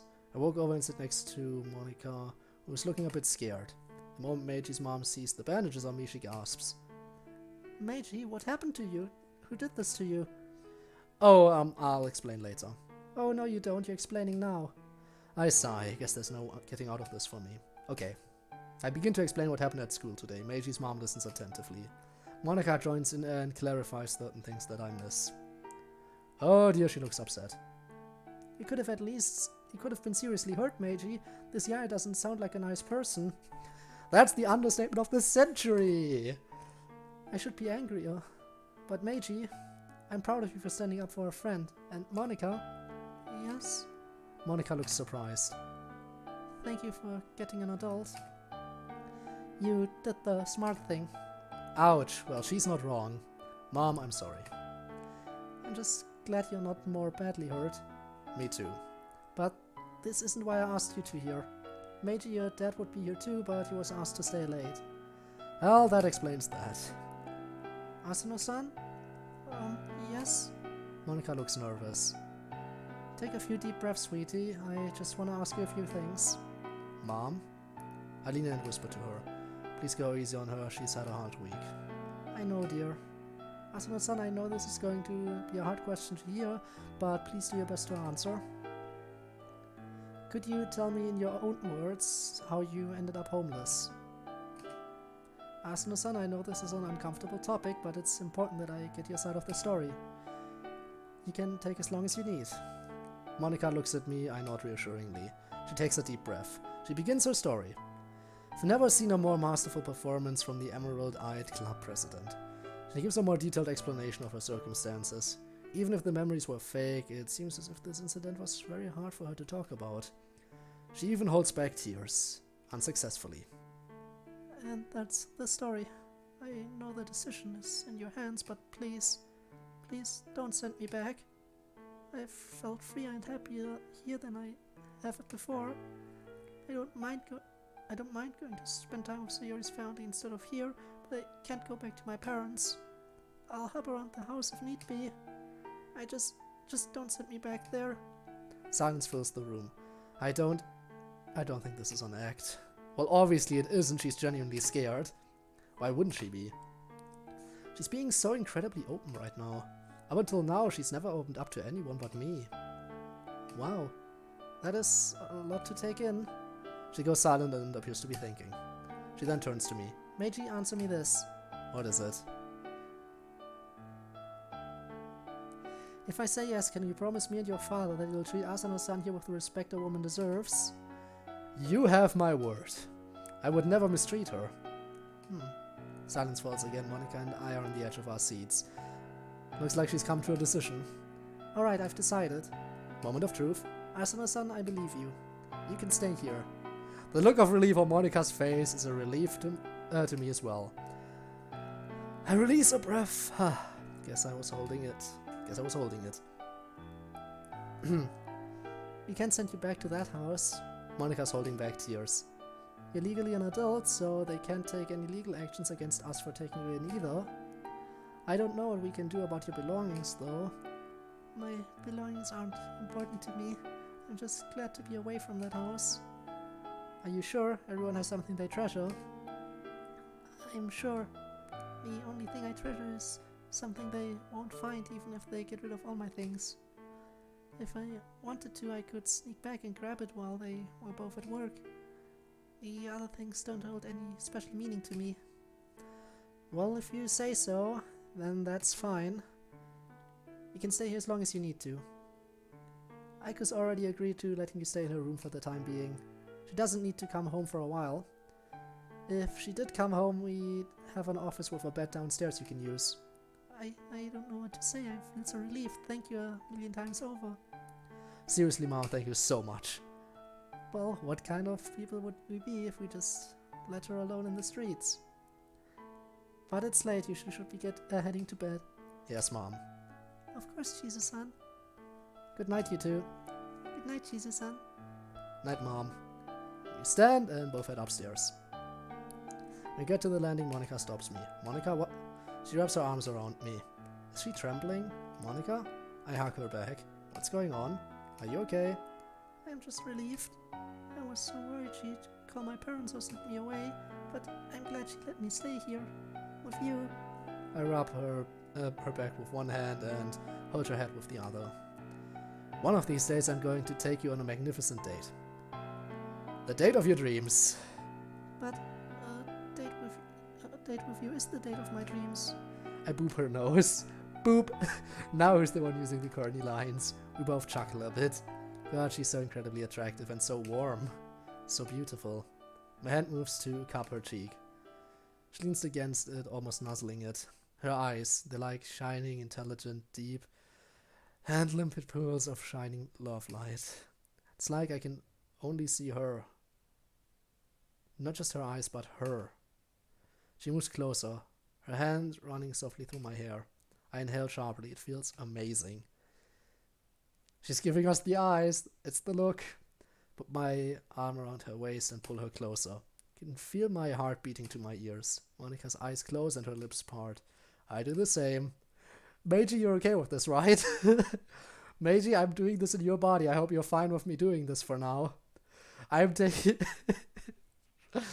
I'm sorry you caught up in this, Meiji, but oh well, all sounds fade away.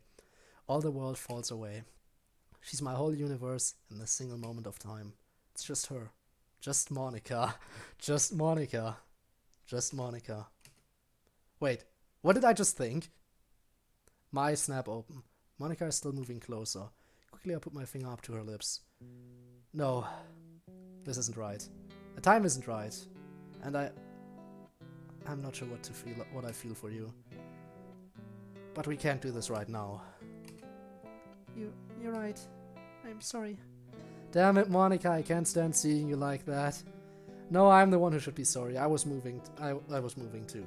I bring the finger to my lips and kiss it. For now, this is all we can do. You're such a tease. Believe it. I release her and reluctantly she lets go of me. For now, we should sleep. Yeah, see you tomorrow. Love you, Code. I smile kindly at her, but blush heavily as well. Thank you, Monica. Sleep well. I will. Good night.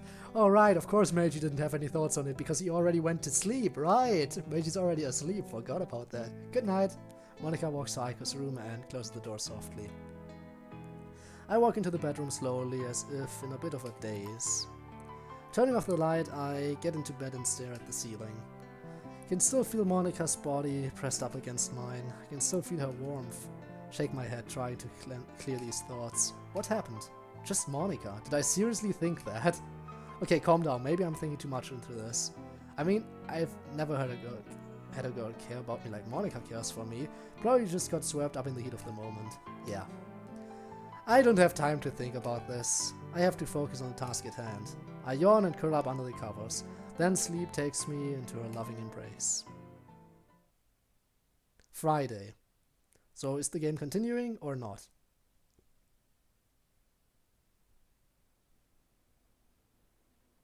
I see a black screen. I wake up and find that I'm hugging myself.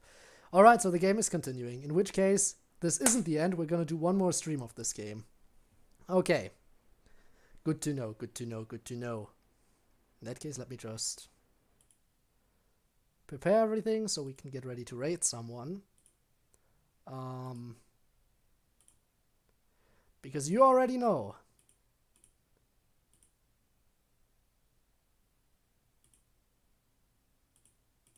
You already know that we have to raid someone. Now, it's a very small group of people this time around because, believe it or not, the large amount of viewers didn't last for very long. Who would have guessed?